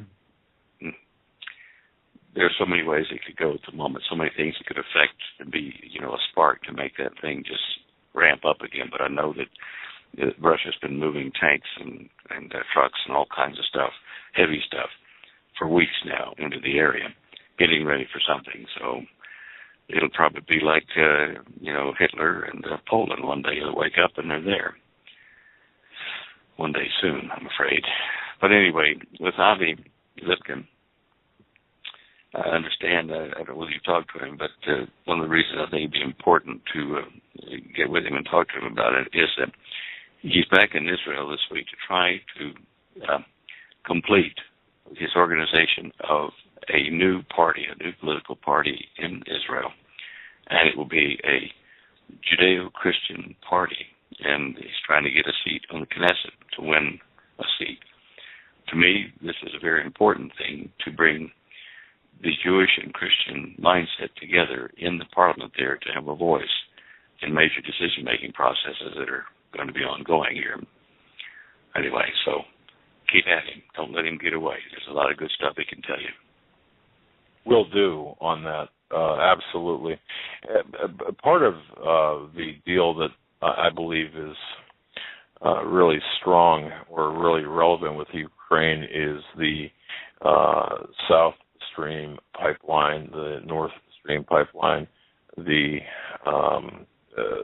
all of this taking or all of this being part of a larger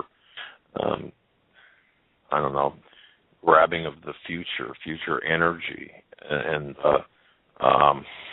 it was interesting yesterday we had our economic the guerrilla economist on talking about what happened in mid-July when things were heating up in Russia or in Ukraine with respect to Russia. MH17 was shot down, and that kind of that had a chilling effect on everything, and it kind of, I don't know, it seemed to slow some things down.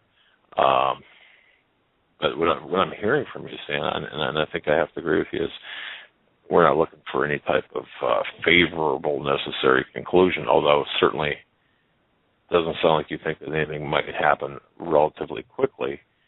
Overall, in the end, it might not be favorable for world peace. Is that what you're leaning toward? Yeah, and right now Europe is being faced with a threat from the Ukraine situation where they might stop supplying gas to Europe, right, certainly at the current price anyway. But, this has repercussions that are long-reaching out there. We'll all hurt from this. It's not just a European and Ukrainian problem. In the end, it'll affect all of us. Oh, man. Wow. Well, the fingerprints of the globalists are on this, of course. Zygmunt Brzezinski wrote a book back in, I think it was 1997, talking about the future of the world, and, of course, mentioning the energy, dividing up the energy of the world, and that part of the world being instrumental, with the, wow. Okay. I got an email here from another one of your listeners. I don't know where he's from, but his name is James C. C. Period. And he says, I had thought about this, and I think the years as far as prophetic timelines are concerned are relative. In other words, to those living anywhere along the timeline, a year is one transit around the sun, no matter how many days were involved in a year. But I'm saying that to him because he'd asked me a question about, he said he's going to have to throw away his timelines and everything because when I'd said that, the years might have been 450 days long in one transit around the sun. And so I put his mind at ease to say this, because when God had his prophets write the prophecies, and when the generations were recorded, it was in relation to transits around the sun. That was, even though it might be more days or less days, it was the years that were involved in the long-term prophetic calendar. So it didn't matter whether it was a 450-day year, a 360-day year, or a 365-day year. So if anyone else out there like James is worried, for prophetic purposes, assume a year is a year. And that way you don't have to adjust current years after the flood to years before the flood. Just use it as a unit of a year and assume that whatever days were involved, it was one transit around the sun. That way it's a constant.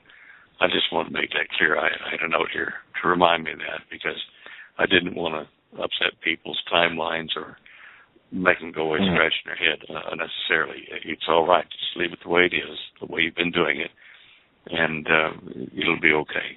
Superb. Okay. got a couple of questions via email. And folks, you can send these questions to me via email. Just go to HomelandSecurityUS.com, click on my name, and that'll open up a dialog box. Send them in to me. But I got a couple of questions for you here right now, Stan. From Anna. Something tells me, Anna, that's not your real name, but that's okay. Anyway, she writes this. Hello. I was wondering if Stan could talk about the major earthquakes in Iran that's taken place over the last 24 hours. Okay. I've been saying that. There's a whole cluster of them around one spot there, just right up close to where the Persian Gulf ends, butts into Iran and goes up into between Iraq and Iran. But the earthquakes are right there close to the edge of the water as it stops and you hit sand, for the Tigris and Euphrates riverbeds that are there today. I don't know why that area is breaking or cracking, earthquaking. It is very, very obvious that something's going on there. And a long time ago, thousands of years ago, things did happen there, I'm pretty sure, when Pangea broke up. And again, I support the short time period, the young Earth time period in that respect, that the Pangea breakup occurred within human history, within the last 6,500 years. Now, that area was under a huge amount of stress, and this may just be part of stress relief, or it may be part of a new expansion of the planet. Part of the sinkhole business is happening. It's hard to say. Any further than that, I don't know. I can't see anything else to relate it to except the older fault lines and pressure buildups in that area. That's interesting. That is interesting. Iran is where the Tower of Babel was allegedly built. And if you go onto the show images page, where is that here? Yeah, I was just checking out the images. Okay, go to the second group there on the top, which is the Tower of Babel. Now, although it's open to a bit of interpretation, the Tower of Babel looked like this ziggurat that this guy built the model of digitally to show that at the very top was where God appeared, or the gods appeared and came down to eventually meet with people at the lower levels. Now, if you look at the second picture to the right, this is a Google Earth thing. It's a big picture, so you can look at it and see the latitude, longitude where I got this image.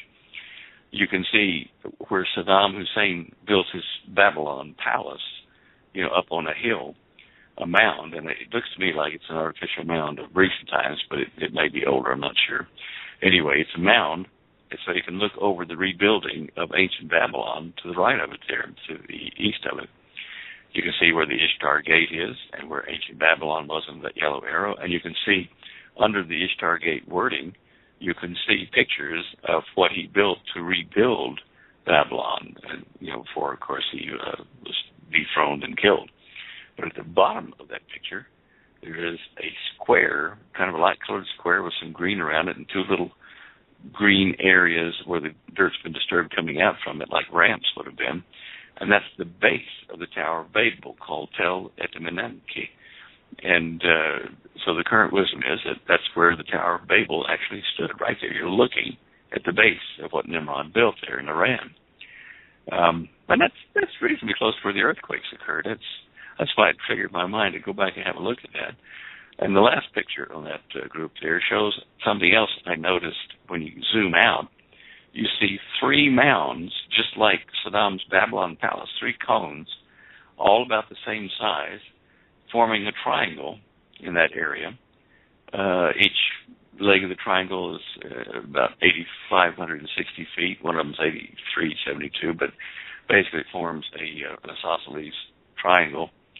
And, of course, the base of the Tower of Babel is included in that. It was no specific location reason. I suspect that Saddam must have had these things built for something he was going for, a much bigger project before he was taken out. But what I did do was draw some light blue lines from each of these cones that form the triangle to bisect the angles and see where they meet in the middle. And right in there in the middle, there's a lot of evidence of other structures that still haven't been excavated. And I'm wondering if because there's been argument about whether the area I showed you there was the Tower of Babel base or whether it's somewhere else within that triangle. And it might well have been in the middle. As I recall, Alexander the Great's troops went through there once they conquered the area, and they tore down what was left of the Tower of Babel, moved the stones in various places, and really made a mess archaeologically the whole area. So, it's still a bit of a mystery. But anyway, I thought I'd share it with you because I just found it quite fascinating to get in there and Google Earth and zoom around and look at these things and see the relationship. What's your Stan? What's your confidence factor about the Tower of Babel being in that location? I mean, is it historically? Does it mesh historically and with other? Okay, yeah. All right. When I was looking for the Garden of Eden stuff, I was looking back into the migrations in the area. And certainly the descendants of Shem were supposed to have this area, but one descendant of Ham went over, I think his grandson, I think Nimrod was anyway. He left and didn't go to the African place. He built his empire in the middle of Shem territory there, right on the border. And that was in Iran. So even today they call the area Nimrod. And local legends after the flood put that as where the Tower of Babel was and where his power base was. Wow.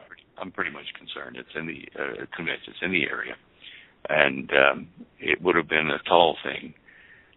There's just so much references to it, even obliquely, in the Marduk stela, which shows the elevation view and the plan view of the top floor of the ziggurat of the Tower of Babel. Because Marduk was going to rebuild it. These things just tell you it's in that region, and it's amazing. It's amazing how you connect the dots from the Garden of Eden to the Tower of Babel to, and people might ask, well, what does this have to do with present day? My life of big screen TVs and Starbucks. Well, when you start talking about blood moons and of course Israel's God's timepiece and Bill Salas, the Psalm 87 war, or even the Confederation of Islamic States nations coming against Israel, all of this supports biblical accounts. So you're just verifying. Okay, this is great. You're verifying, really scientifically verifying all of this information, which of course validates the integrity of the Bible, the historical integrity of the Bible, which is wow. Let me bore you once more with a little bit on the Garden of Eden, a little fact here that I found out in the last week. The mountain of God, I discussed that as being right on the edge of the Garden of Eden, and it's a tall mountain that erupts frequently, and it's not as hot as normal volcanoes. You can see pictures of what I'm talking about on the show images page, the last one, on the Mountain of God. Click on that and see the photographs. You can click on them and they get up to bigger things. And this Mountain of God in the local native tongue is called Oldoino Lengai, and it simply means the Mountain of God. You can see in the top row of pictures the eruptions at sunset one time and in the daytime. And then you can see the view of it when it's not erupting in the first row, third picture, where it shows water, and you're standing in the middle of what's called the Natron Lake, or Lake Natron. And then you go down to the first picture in the second row and click on that, and it shows you where this Mountain of God is. And it's right next to where all the three main rivers out of the Garden of Eden flow down, hill down to the Great East African Rift. And I'll show you that in the diagram, or in the photo actually, with the lines. Now, here's the fun part. Oldoino, if you go to the second picture in the second row, there's an aircraft flying over the top of it. You can see down the throat of it at the very top. You can hike up to that area and camp on it. And even when an eruption is occurring, it's kind of slow, oozing up, lava flow. In the daytime, you see kind of like black mud coming up. And it forms these bubbles, of course, that crystallize and break and all that kind of stuff. So it's a fairly tame thing, but it's the only kind of volcano like this, a natron volcano in the world today. And the last picture on the third row, the only picture there, shows some of that lava after it's hit the air and cooled. And you'll notice that the lava is kind of whitish, looking like, dried soap suds or something like that. When you analyze this, 17% of the chemistry of that white junk is like Alka-Seltzer. It's bicarb soda. It's God's Alka-Seltzer for the world, I think. It's amazing. I had a real laugh when I found that. Wow. For real? I mean... Oh, yeah. Sodium bicarbonate forms 17% of what's in that mix of junk there, coming in that lava. Wow, we could put Alka-Seltzer out of business. Just go up there and take your 55-gallon drums and grab it. Okay, interesting. Oh, bit of fun there, bit of fun. Christy from Iowa has a question with respect to Hey Boo Boo and Yellowstone. Is there any new information with respect to Yellowstone since you were last talking about the activity up there? Well, not that I know about. I have a number of people who are spotters and keep an eye on that, and I haven't heard from them. Just like Kim on the volcanoes and the earthquakes, there are people all over who monitor various things and send me emails during the week. But nothing on Yellowstone seems to have been surfacing. And, with all the associates we have out there helping us to gather information, no one has mentioned it. So I guess it's quiet for the moment. But that doesn't, quiet, but that doesn't mean that tomorrow it won't be, or it will be, continue to be, I should say. Well, I'm sure after the show that there will be a number of people who start keeping an eye on it again, and that's all right. Yeah, that's good. We can't do it all, can we, Doug? No matter how hard we try, the faster I pedal, the further back I seem to get.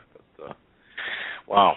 I'll tell you what, Stan. It was fantastic information today, and I still, folks, you've got to listen to Stan's presentation with respect to the Garden of Eden. What a fantastic presentation, and thanks for that additional data today. I thought that was pretty timely.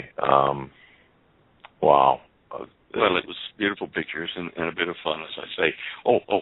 One other thing, I got an email from a guy that used to work on the Minuteman III missiles, back in the 70s, and they were testing them for EMP hardness to be sure that the sites wouldn't be destroyed by an EMP bomb somewhere. And in summary, what Rich said to me was, he said, look, in dealing with some of the other engineers about it, he said that they found out that if you have a Faraday cage you've built around your stuff to protect it, from EMP attack, that the ground wire is a very important thing. They discovered you can't just run a cable up to the edge of your Faraday cage and then run it 4 or 5 feet out the window or something and ground it and expect it to protect your thing, because he says the actual ground wire that goes out into the dirt, while it's exposed there, even with insulation on it, is like an antenna, and it pulls power into the outside of the cage. Now, that intensifies the field, and it may not work as well or at all. So he just said, look, the common wisdom was that if you're going to ground it, have no more than about 2 inches of it, of the ground wire exposed to the air, and go straight down into the ground wherever you are with that protector. They also suggest some things like, some copper tubing to run your actual cable, instead of cable through as short a run as possible to ground it. But he said that you can avoid the ground altogether if you want to, and store your stuff in a Faraday top cage, whether it be a metal trash can with aluminum foil or tape or whatever. You can store it in these things, but after the EMP pulse attack, wait for a few minutes before you actually touch it, because it might build up a lethal charge on it. Well, that's good to know. Yeah. Well, these are things coming from inside classified operations that they never tell you. But I'm not exactly sure. The first thing you do is run to your Faraday cage material, but it's always good to know that gee, don't touch that for a few minutes. There can be enough charge stored on, say, like those metal trash cans. If you've got it insulated from the ground, up on a piece of wood or something that insulates it, you can get a really nasty shock off of that, depending upon the frequency, the intensity of the EMP pulse, how close it is. It's direct current discharge where you can stop your heart. I mean, you can stop your heart with a volt and a half, just a little ever-ready battery. If you put the electrodes in a certain place in your body, it will stop your heart. You'll die. My wife's listening to this, and you're giving her ideas. Okay. Sorry about that. Stan, believe me. One last thing before you go. Don't leave charged batteries laying around. Can you comment on the what you're seeing with the Ebola virus? And do you see? There's an interesting audio clip in a few articles I read today. One is there's a shoot-on-sight order for the Ebola virus in Liberia.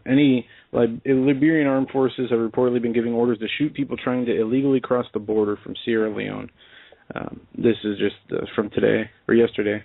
And there was an interesting audio clip where in there they're in Liberia, and they say that the people of Liberia believe that this Ebola virus is a hoax. And I found some connections to George Soros and a treatment thing where they're saying that the people are actually getting Ebola from this treatment. One, do you know if this Ebola threat is real, if it is Ebola? And two, do you see any problems here in the United States stemming from this? Well, the Ebola is only one of probably 15 different types of viruses that are engineered viruses that are weaponized and or can be weaponized if they're not.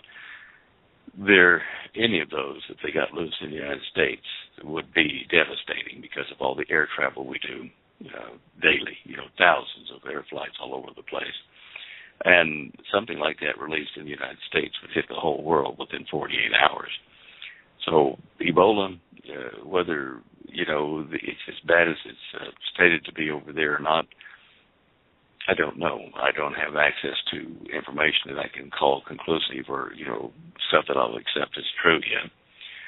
However, I do know that the globalists always try to accent the threat of the various curves that they use to drive us into panic well ahead of the real threat, well ahead of, pandemics, well ahead of global collapse of the economy, well ahead of nuclear war. They do these things well ahead of climate catastrophes. They've been talking about this for decades, and they try to stir you up to make you frightened early enough that you will support their moves to make this global government, to make a scientific and geological and medical facility globally that can handle these various crises. So, okay, if Soros is behind it, he's behind so much these days, it would be part of that plan, I'm sure, to drive the people in a certain direction, to want protection from this or that. And basically what it's doing is cutting down travel between countries, and it's like isolating people everywhere, stabilizing them so they can't travel so much for their own purposes. I'm not sure Soros is just one guy. He's behind everything. That's not to say he's not. Obviously, when you've got that much money, that much power and wealth, you can certainly multitask globally. But wow. But with respect to Ebola, what's your level of concern, Stan, your personal level of concern at this point? Here in the States, I'm not too concerned. I wanted to go to the Garden of Eden over in Tanzania, but the airports there, they're scrutinizing people from neighboring countries there in Northeast Africa. And they're not letting them in if they're coming from some of those places where they've got the Ebola virus. I'm not going to go over to the Garden of Eden now for a while. I'd rather, there's a film crew going to go over for me and do some work over there later in the year, but that's contingent upon the Ebola thing not spreading and the terrorists in the various neighboring countries and within Tanzania itself behaving themselves and not overthrowing the government there. So Ebola, yeah, it's hitting an area that I really wanted to go over and see personally. And, caution says to me, wait a while, see what's going on. Very good. Yeah, it's a question I'm glad you answered, at least for me. One outbreak in the United States. I guess, okay, let me ask this final question here in closing. I don't want to keep you beyond, well, we've already done that, I guess. But if one person is said now to come down with Ebola in the United States, whether that person be in Chicago or New York or some major city, or even somewhere in flyover country, if there's one person that did come down with Ebola or was confirmed to have Ebola, I suspect your level of concern would rise exponentially with respect to the threat to the United States. Is that a fair assessment? Oh, it would rise. I guess these days I tend to be a bit numbed by the various threats that are put upon us in the media. I get to the point where I'm pragmatic about it and think, well, okay, I'll do the best I can to avoid places where it's known to be an outbreak or where people have traveled, that they might pollute our food or our, restaurant chains, this kind of stuff, and avoid a lot of public places. The Japanese have been wearing air masks for, air pollution, that kind of stuff, and for disease for decades. It might be that we have to get to that. Certainly, Holly and I have our own, health masks, those little air filtration masks you can wear out in public, but I don't know that I would panic too much about it, because at this point I'm, kind of trying to weigh the benefits of stampeding the herd versus just sitting down and be still and let it pass. It's going to, if it does hit, you want to be indoors and not contact the public. You want to just shut the doors and stay inside until the thing passes. When I say stay inside, stay at home anyway, but some people can't do that. So I guess watching the news over the years, Holly and I have become a little bit, numbed to panic. We think, oh, well, it's just another thing, to put on the threat pile, and let's see what the real agenda is. If it gets us, well, I guess we were wrong, and we'll be with the Lord quicker than most people, but, pragmatic. That is a pragmatic and a very well-balanced way of looking at it, because,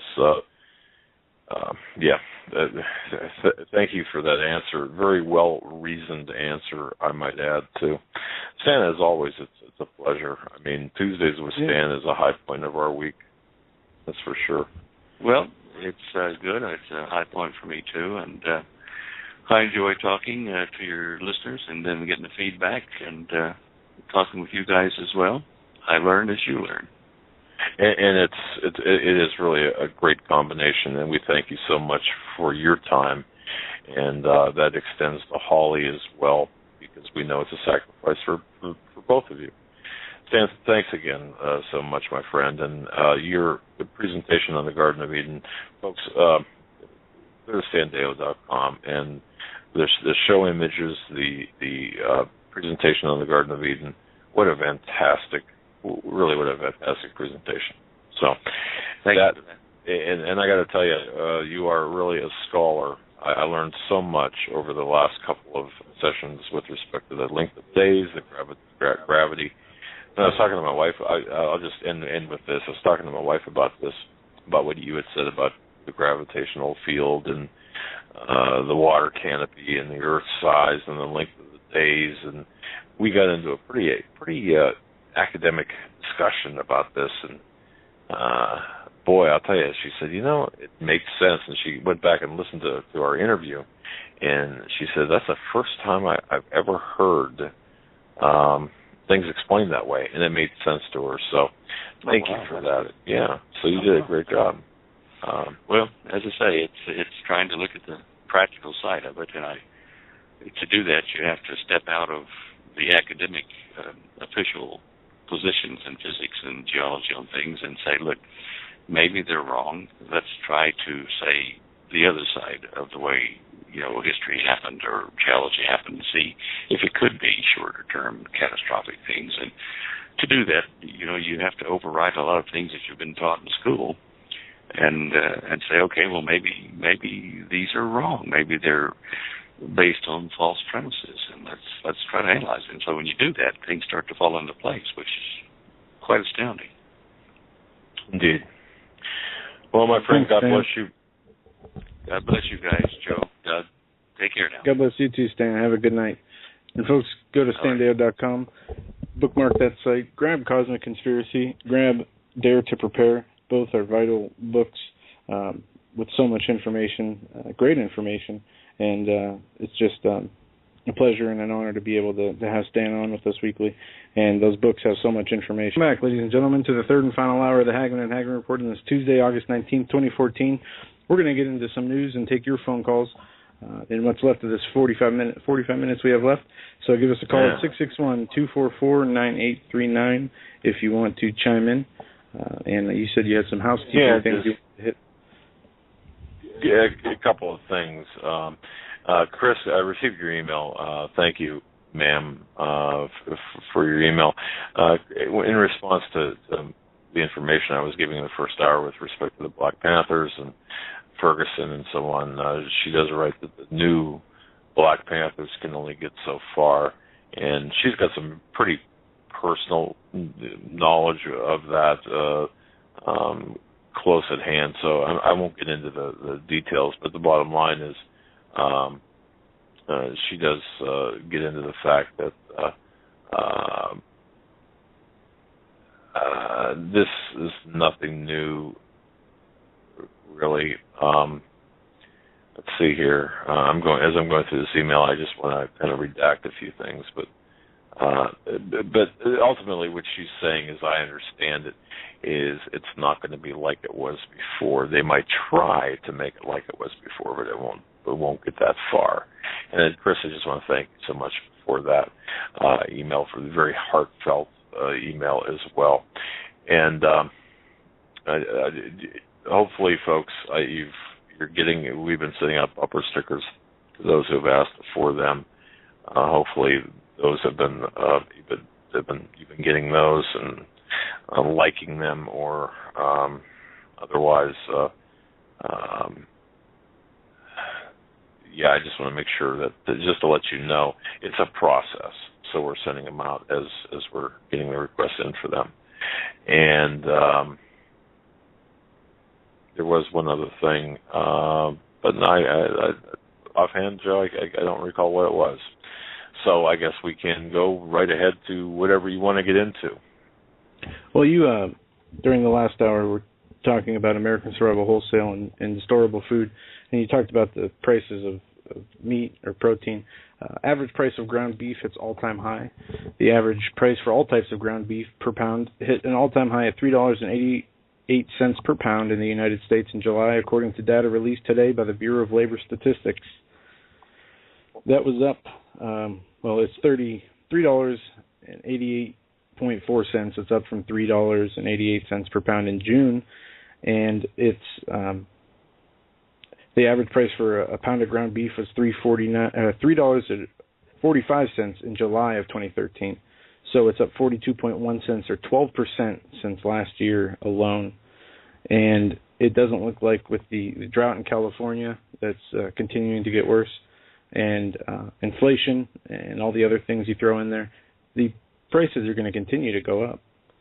And Joe, I just got to say this, and ladies and gentlemen, I mean, we had conversations before about stress, and to me, you go to the grocery store, you look at the price of hamburger, for crying out loud, for just the staples, just the things that you need to feed a family. I mean, the grocery bill is rising so high.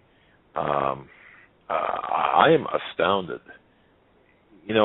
You've got to be on a very tight budget, and you've got to watch just about every penny that goes out of your pocket these days, whether it's gasoline. why are gasoline prices still hovering at the 350 mark or 360 or 370, depending on where we're at, in the country, or 306, I think it is, down in Chattanooga, the lowest in the country. Why are the gasoline prices still at that high price? Before there was, we've been conditioned to accept this, haven't we? The high gasoline prices. We've been conditioned to accept, and now we're starting to feel it. However, the grocery prices, but the energy prices are rising. So we look at all of this combined. The middle class is being, as Dr. John Coleman has written about, and other people have talked about, folks, the middle class is being expunged. They're being eradicated. And this is going to be part and parcel to the communist takeover and therefore the globalist takeover of the United States.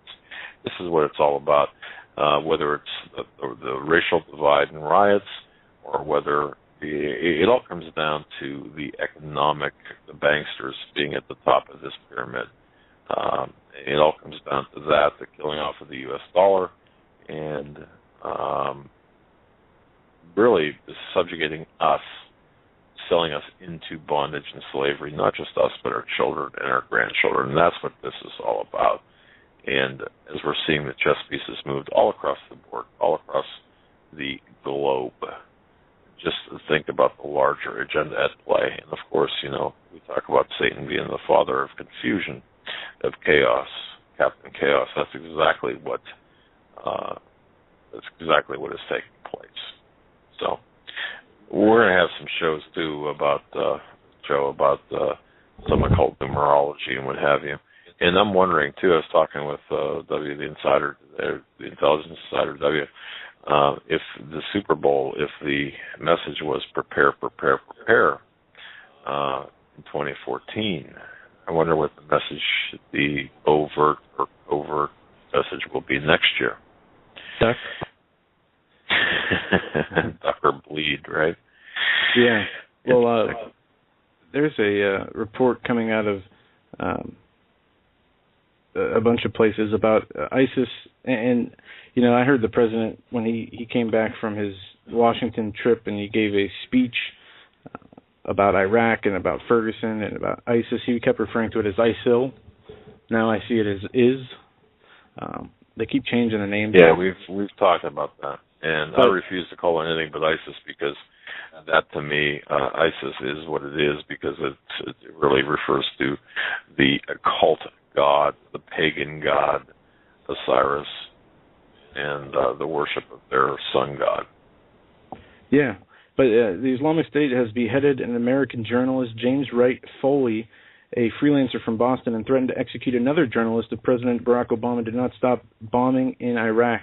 In a video first seen on Twitter and obtained by the Daily Caller, a man who appears to be Foley delivers a message to America and to his family. A man masked in black then beheads him on camera.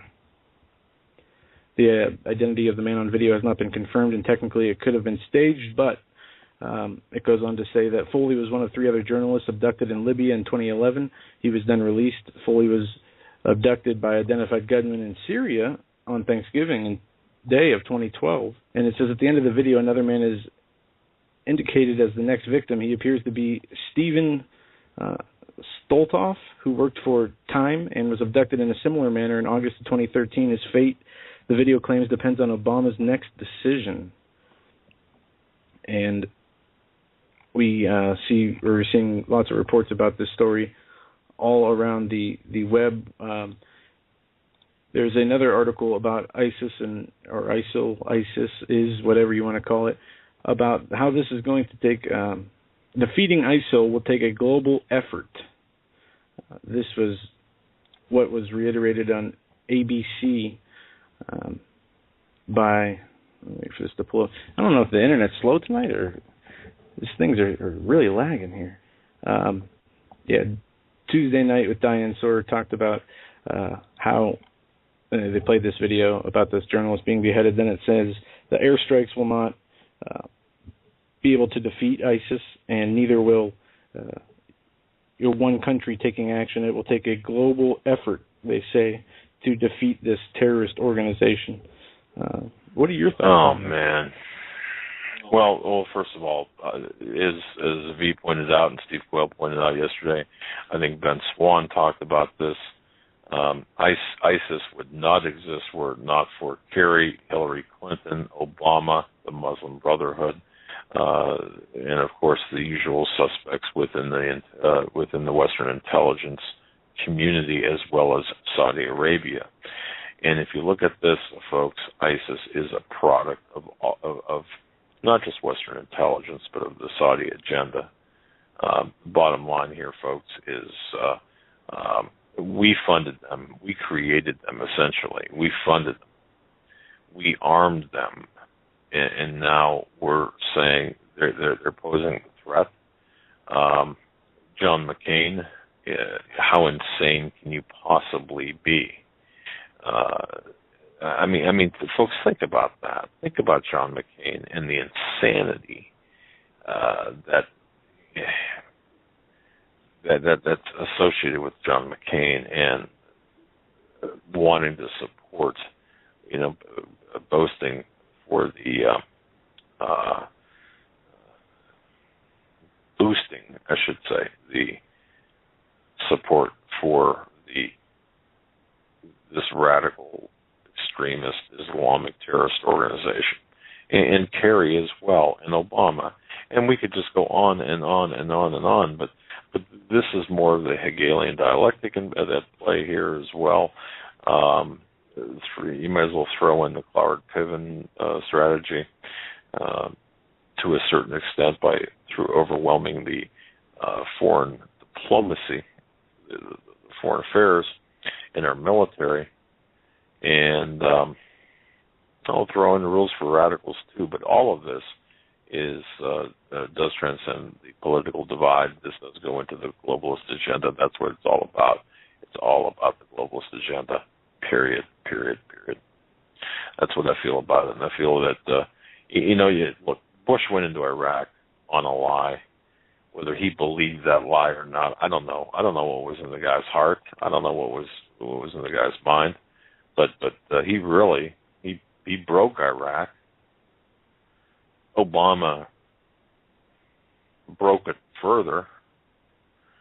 Every senator and congressperson that is walking and sucking air has got blood on their hands, as far as I'm concerned, as well as the Obama, the renegade in chief, in addition to Bush, and go all the way back even into the Clinton administration and into into the first Bush administration because this did have its roots as well in the Iran-Contra dealings. You don't think that affected Iraq? Of course it did.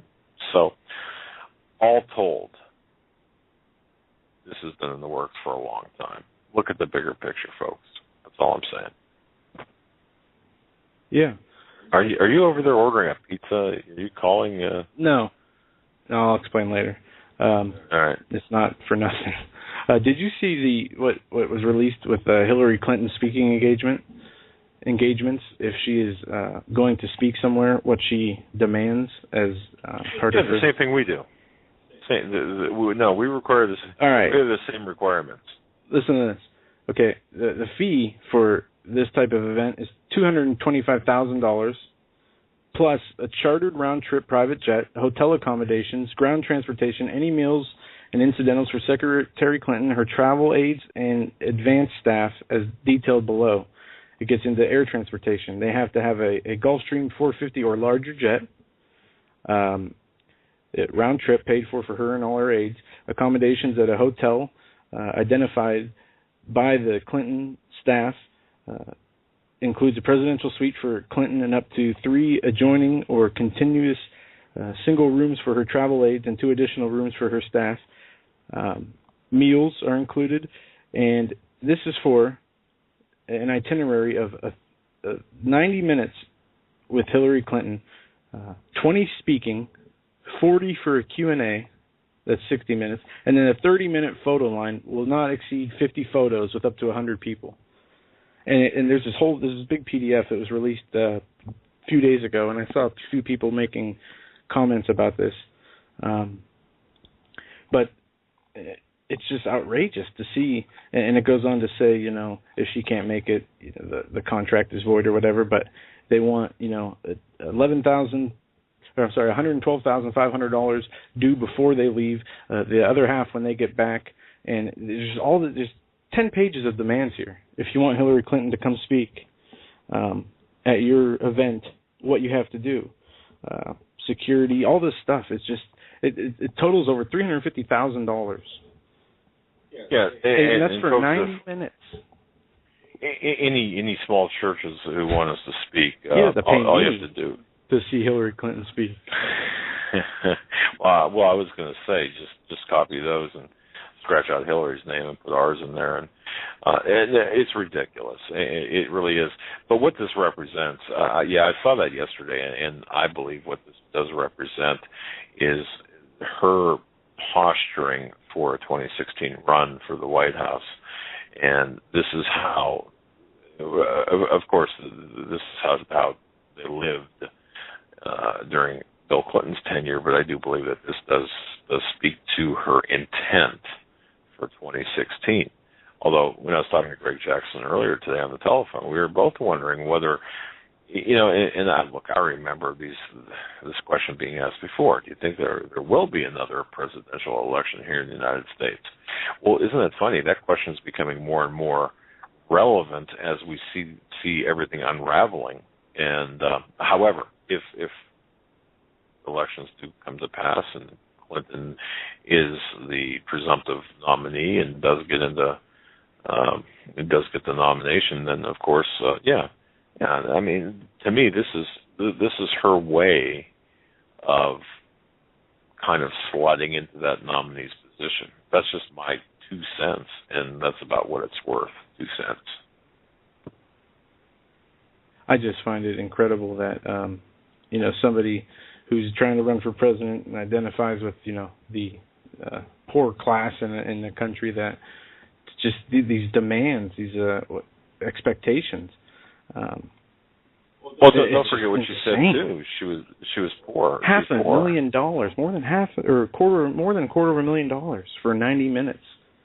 I mean, colleges. And this one is UCLA. That's where this came from, this contract. But you know, she speaks all over the place.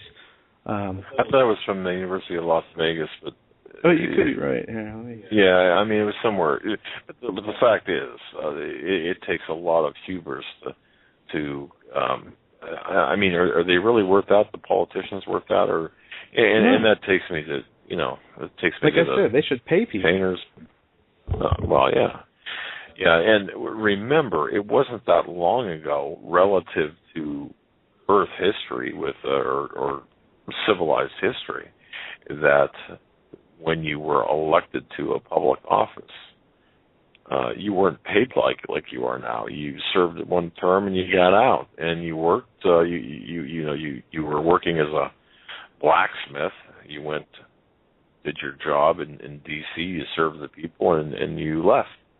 And there were no golden parachutes, no big pensions, none of that. And we need to get back to that, folks. I mean, we're not going to find any political solutions to our spiritual problems, and all of our problems at this point, as far as our country is concerned, I believe, is rooted in the spiritual. Once again, I referenced a conversation with Greg Jackson. We were talking about Governor Rick Perry. How can this man, who everyone is lauding as, you know, such a great guy, well, you know, how can he be applauded while he's allowing the wholesale slaughter of innocents in his own state? Once again, there are no political solutions to spiritual problems. Steve Quayle. No, that's exactly right. And let's go to the phones. I see we have a few callers on hold, including an international caller. And I believe this person might be from Israel. Let's see if I'm correct. International caller, possibly from Israel. You're live on the Hagmann Hagmann Report. Yes, can you hear me? Yes. Hi, where are you located? Hi, I called you in July. I was the one who was telling you about being in the shelter and hearing the bombs going off. Yeah. Yes. And I've been holding off calling for a while because certain things happened after that phone call, and I wanted to, secure my safety and all. So but I've been, listening to you, following you. I just wanted to tell you that tonight, of course, as I was sleeping, I went to bed around 10 o'clock, and next thing I know, I hear the sirens going off. It woke me up and had to run downstairs in my nightgown and hear, thank God, the Iron Dome take out what was heading towards us. And, it's very disconcerting because I'm informed, as you know, and one of the ladies down there in the shelter said to me, well, don't worry, we have the Iron Dome. And what she doesn't know is that we've been deprived of more help from the United States to, obtain more financial aid and purchasing more missiles to protect us so that the Iron Dome can continue to be successful in intercepting these rockets. And yeah, also, Stan talked about that last hour. I listened to you last hour, and preventing us from getting weapons and defending ourselves. And interesting that after August 17th, we talked about that numerological significance of 17. That's when the renegade in chief had to go back to D.C. And since then, all of a sudden, boom, we all of a sudden have those rockets coming off again all over Israel, Tel Aviv, affecting my daughter, and, many areas, and 40 rockets just today. And we were supposed to sign a ceasefire via Egypt. He's been working hard and relentlessly to get some kind of a ceasefire and enduring one, and just didn't last. But what I wanted to tell you and your listeners is that I have a friend who has a son in intelligence, and she told me that her son warned her, this was back in July, that the IDF uncovered 5,000 underground tunnels that Hamas had established. We only wiped out about maybe 40 of them, so we didn't finish the job, and we are still in serious jeopardy. So that's so important. Okay. Your first name's Rebecca, correct? No, I'm not Rebecca. Okay, I'm sorry. No. Wrong person, but you're in Jerusalem, right? Yes. Okay, so where it's right now about 20 minutes to 6 in the morning, if our studio clock is correct. That's right. That's right. Yes. Okay. But this is very important, folks. This is firsthand information from a caller in Jerusalem who fled the safety of her home under sirens and rocket bombardment or the threat thereof to a shelter in her nightgown. I mean, imagine living like that. And of course, it's important for people to understand. You said 5,000 tunnels? 5,000 or 500? Yep. She told me this back in July. I said, because we saw a network, they took pictures, on the Israeli news, and we saw what these tunnels looked like. But, my friend said to me, you're not going to believe how many there are, actually. Underground cities. It reminded me of what's under Denver Airport, with thousands and thousands of avenues linking up various deep underground military bases underneath, way underground, reinforcing, connecting, states to other states, like an interstate highway across the United States from underneath Denver. But this is analogous to what we've got here, and a lot of Israelis don't know that, but because my friend had sensitive information, and she was very concerned, and Yeah, there are 5,000 of them, and we haven't even scratched the surface of getting rid of those tunnels. So I knew this was coming, Excuse me? A little less than 1% you're talking about. If you're talking about 5,000 tunnels and destroying 40, that's less than 1% of the tunnels over Correct. oh my goodness. That's horrific. And 40 rocket attacks, you said, in the last 24 hours? Yeah. Yep. Yeah. I think it started in the late afternoon in Tel Aviv, and it scoured the entire country. I mean, it's from north to south. Well, they didn't get as far as Haifa, which is close to the border. It's sort of like the territory that would be the closest to Gaza: Central Israel, Tel Aviv, Jerusalem, Ashkelon, Beersheba, Southern Israel. I'm missing there's a place called Gush Dan, but mainly, and I can't believe they're going as far east as Jerusalem. That's a lot of kilometers from. We're talking about the coast of the Mediterranean, going all the way. It's penetrating unprecedented amount of mileage, to reach Jerusalem. It's unbelievable. I mean, they're all. I mean, thank God the ones that did land ended up in empty fields. But how many more? How many more reinforcements is the Iron Dome going to have if there's going to be blocked access? And we're willing to pay with our Israeli tax dollars. We're willing to pay for the ammunition, for the weaponry that we need to defend ourselves using the Iron Dome. And Obama just cut it off, just like that, And it's interesting that all of this took place after the 17th. With all the other diabolical things that are happening in Ferguson. This is, all these global things going on with Ukraine. And now all of a sudden, I thought we were going to have a little bit of quiet here. I assumed that we took out most of those tunnels or launching pads within Gaza, where, of course, they literally tied the children to a fence. There's a photo of that. I don't know if you've seen that. Your listeners should know about a website called UN Watch, where there's an Israeli and a Canadian citizen who is following what's going on with the anti-Israeli propaganda and trying to counteract it with the truth.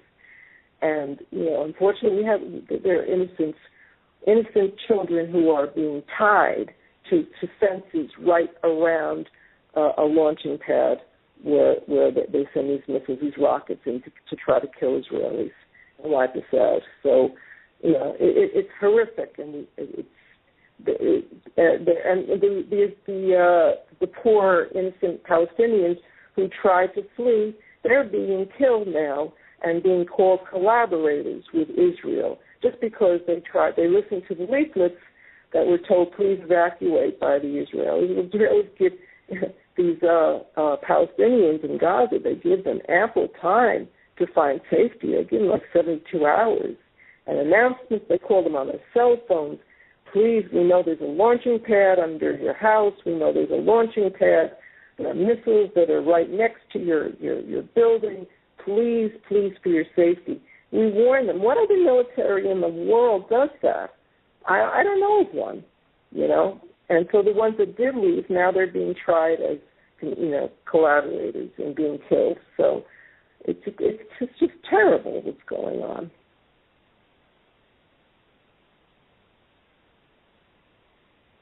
Thank you.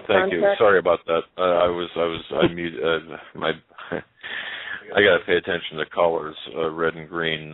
Red means mute. I apologize.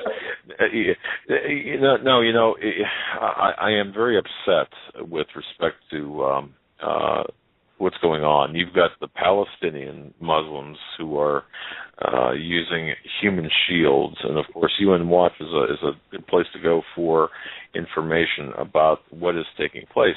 Now, you're absolutely right.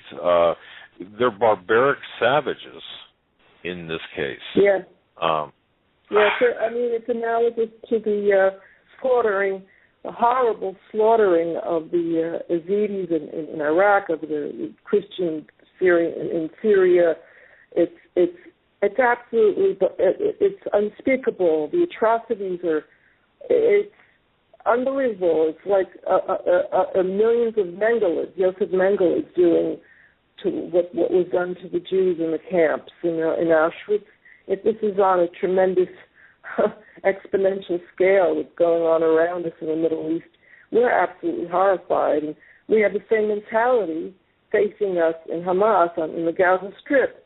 And yet, in Ferguson, they've been so brainwashed by the anti-Israel propaganda machine that they're all the protesters, the peaceful protesters are saying to the militarized cops, "We're not the Gaza Strip. We're not the Gaza Strip." And I was horrified when I saw that. I heard that on TV because I get Fox TV and where I live, and I'm saying, "Oh my God, what do the Americans think of Israel?" I can't remember where I heard it, but I heard the police being referred to as the IDF, and is either a live stream video of the protest one of the days, but yeah, you're right. That's exactly what's being said out there by some people. Evidently, it's a lot of people. It's very hard. It's such an uphill battle for us to try to get the truth out. Whenever there are injuries, among Arab citizens in our country, when the Palestinians send their rockets and they end up hitting a house of Arabs living within Israel, we're the first to send an ambulance and take them and give them treatment, and they have full rights here, and there's no discrimination whatsoever. I mean, the Arabs that live in Israel among us live very, very well, have good jobs, get educated, get grants to get free education, have health care, free health care, and it's the state pays for it, and we have many members in the Knesset who are Arab, who are Muslim. And so, I mean, we're a democracy here, and we treat our Arab neighbors with respect in Israel. And a lot of them are pro-Israel. And during various parades, you see signs in Arabic, that are marching along in Israel parades saying, "We're pro-Israel, long live Israel." This is all in Arabic. So the world doesn't know that, It's being censored, but it's anyway, I'll let you go to your other callers and see what they have to say about this. Well, I just want to thank you so much for your call, for listening. Folks, I mean, think about this. And I'm sorry, can I have your first name? You don't have to give it, but I'll go by an initial, like V and W, I'll go by A. How about that? A?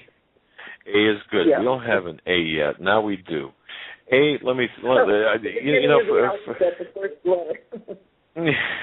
but it's refreshing to hear a first-hand account from someone in Jerusalem, and folks, just think about this woman living in constant state of do we say disruption or the potential disruption?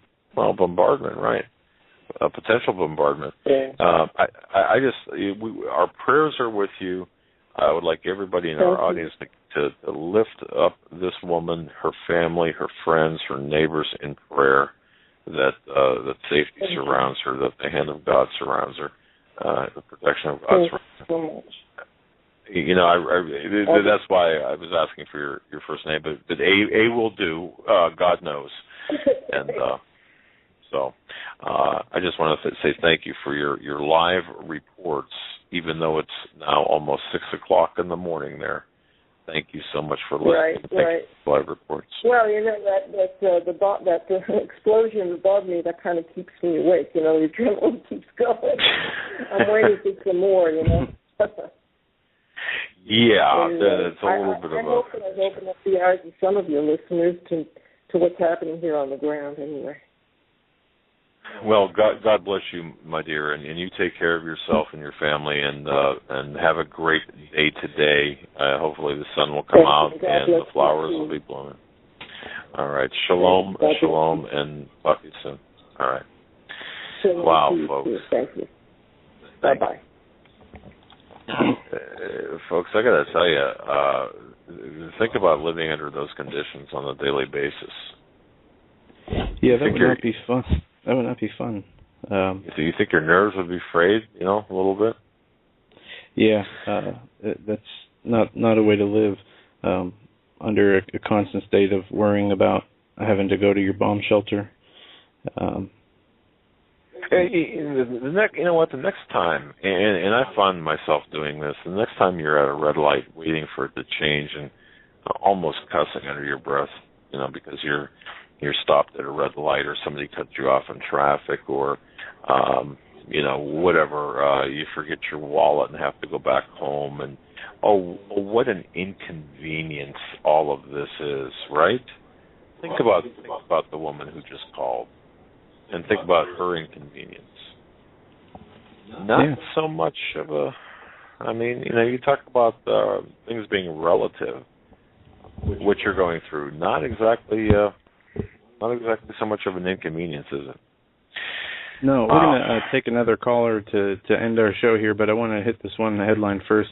This was a couple days ago. This came out. Hackers steal 4.5 million patient records from multi-state hospital network. 4.5 million patients at any of the 206 community health systems-operated hospitals around the United States have their records stolen by hackers. The company announced Monday the stolen data includes very sensitive information. The attackers appear to be from a sophisticated, advanced, persistent threat hacking group in China that has breached other U.S. major companies across several industries. It goes on to say they have fairly advanced techniques for breaking into organizations as well as maintaining access for fairly long periods of time without being detected. And this covers 29 states, bigger states that have been impacted: Texas, Pennsylvania, Tennessee, Georgia. It's pretty much anywhere except the central, northern, midwestern United States has had hospital records hacked. There's a list. I don't know where it is, but you can find the hospital list online. As we move to a electronic patient records, this is what we have to look forward to. There's only one way to stop that, and that's for everyone to be chipped, and therefore you will be safe as long as you're chipped either in the forehead or in the hand. Right. There you go. There's your answer. Area code 571. We're going to come to you. You're live on the Hagmann and Hagmann Report. Go ahead. Hello, guys. How are you tonight? Doing great. Very well. It's William out of Virginia. There's a lady on YouTube. She's got a pretty accurate rate. She goes by his Grace channel. And she was talking about Jim Garrow's prediction on the malls. And she said that she's been in heavy prayer over it. And she's getting that it's more going to be attack on elementary schools. Well, I got to tell you this. We've been looking at the threat against elementary schools for quite some time. Sandy Hook, is that, Yeah, I heard of all that. Yeah, look, all I can say is we must take any of these potential threats with the belief that they could be credible threats because Islam is a threat. On the other hand, we must be very wary of false flag operations taking place as well. And she was saying that the Missouri thing was just the beginning of it, and there would be, I don't know if it would be the more of an uprising or the targets for the school was Pennsylvania, Virginia, Delaware, and Georgia. Interesting. Well, we'll keep an eye on this. Yeah, because it said targets plan children, and it said Pennsylvania, Maryland, Virginia, Delaware, and Georgia. Yeah. Oh, the weakest and most defenseless among us. Absolutely. Yeah. And again, I would urge caution urge caution with everyone. Be careful, be wary of false flag operations, disinformation, misinformation, and but also realize there is a legitimate threat. But is that threat properly put in its proper perspective? I should say that's the question. Right. Yeah. Wow. All right. That's all I wanted to say. All right, buddy. Thanks you very much. All right. Thanks, Will. You have a good night. Bye. You too. Yeah, you too. All right, we'll take one more phone call here. We have about 2.5 minutes. We'll go to 903 area code. Welcome to the Hagmann and Hagmann Report. You're going to close us out tonight. All right. I was calling in regards to the story that Paul Joseph Watson put out about the Army report that got leaked and how it's kind of referring to snipers and shooting unarmed U.S. citizens just in order to try to quell a threat, and what you guys think that might kind of lead to, or if you think anybody will actually take it that far. Interesting question. You're talking about the U.S. Army training manual regarding the civil disturbances. I think, what was it, dated April 2014? It was dated April 2014. Yeah. It was released on Saturday. Okay, that's the one that talks about civil disturbances, crowd types, behavioral theories, and so on and so forth. The use of overwhelming force and such. Is it authentic? Yeah. It's been approved for public release. The distribution is limited. It's dated 21 April 2014. It does come from the headquarters of the Department of the Army. A number of several released, and it's legit. Yeah. So I guess let me ask you this: Do you think it's kind of almost one of those instances where it's like predictive programming, almost as if they might have let it leak and let it get released to anger the public into maybe, I guess, trying to provoke a fight, almost trying to get somebody to make that mistake first? None of this stuff is released by accident, believe me, unless you've got a Snowden type behind it.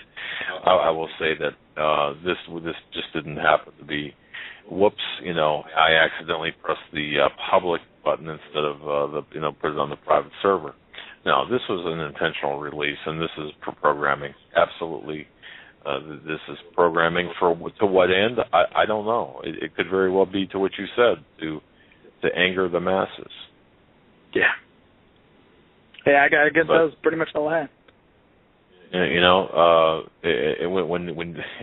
When they have very, very specific target areas of the human body, the knees, the abdomen, the collarbone, the jaw, and the temple, and so on, for various purposes, the escalation of trauma chart, for example, the target areas in the human body, you'd know that this is, and where to hit someone with a riot baton. Yeah, you're talking about some serious stuff here.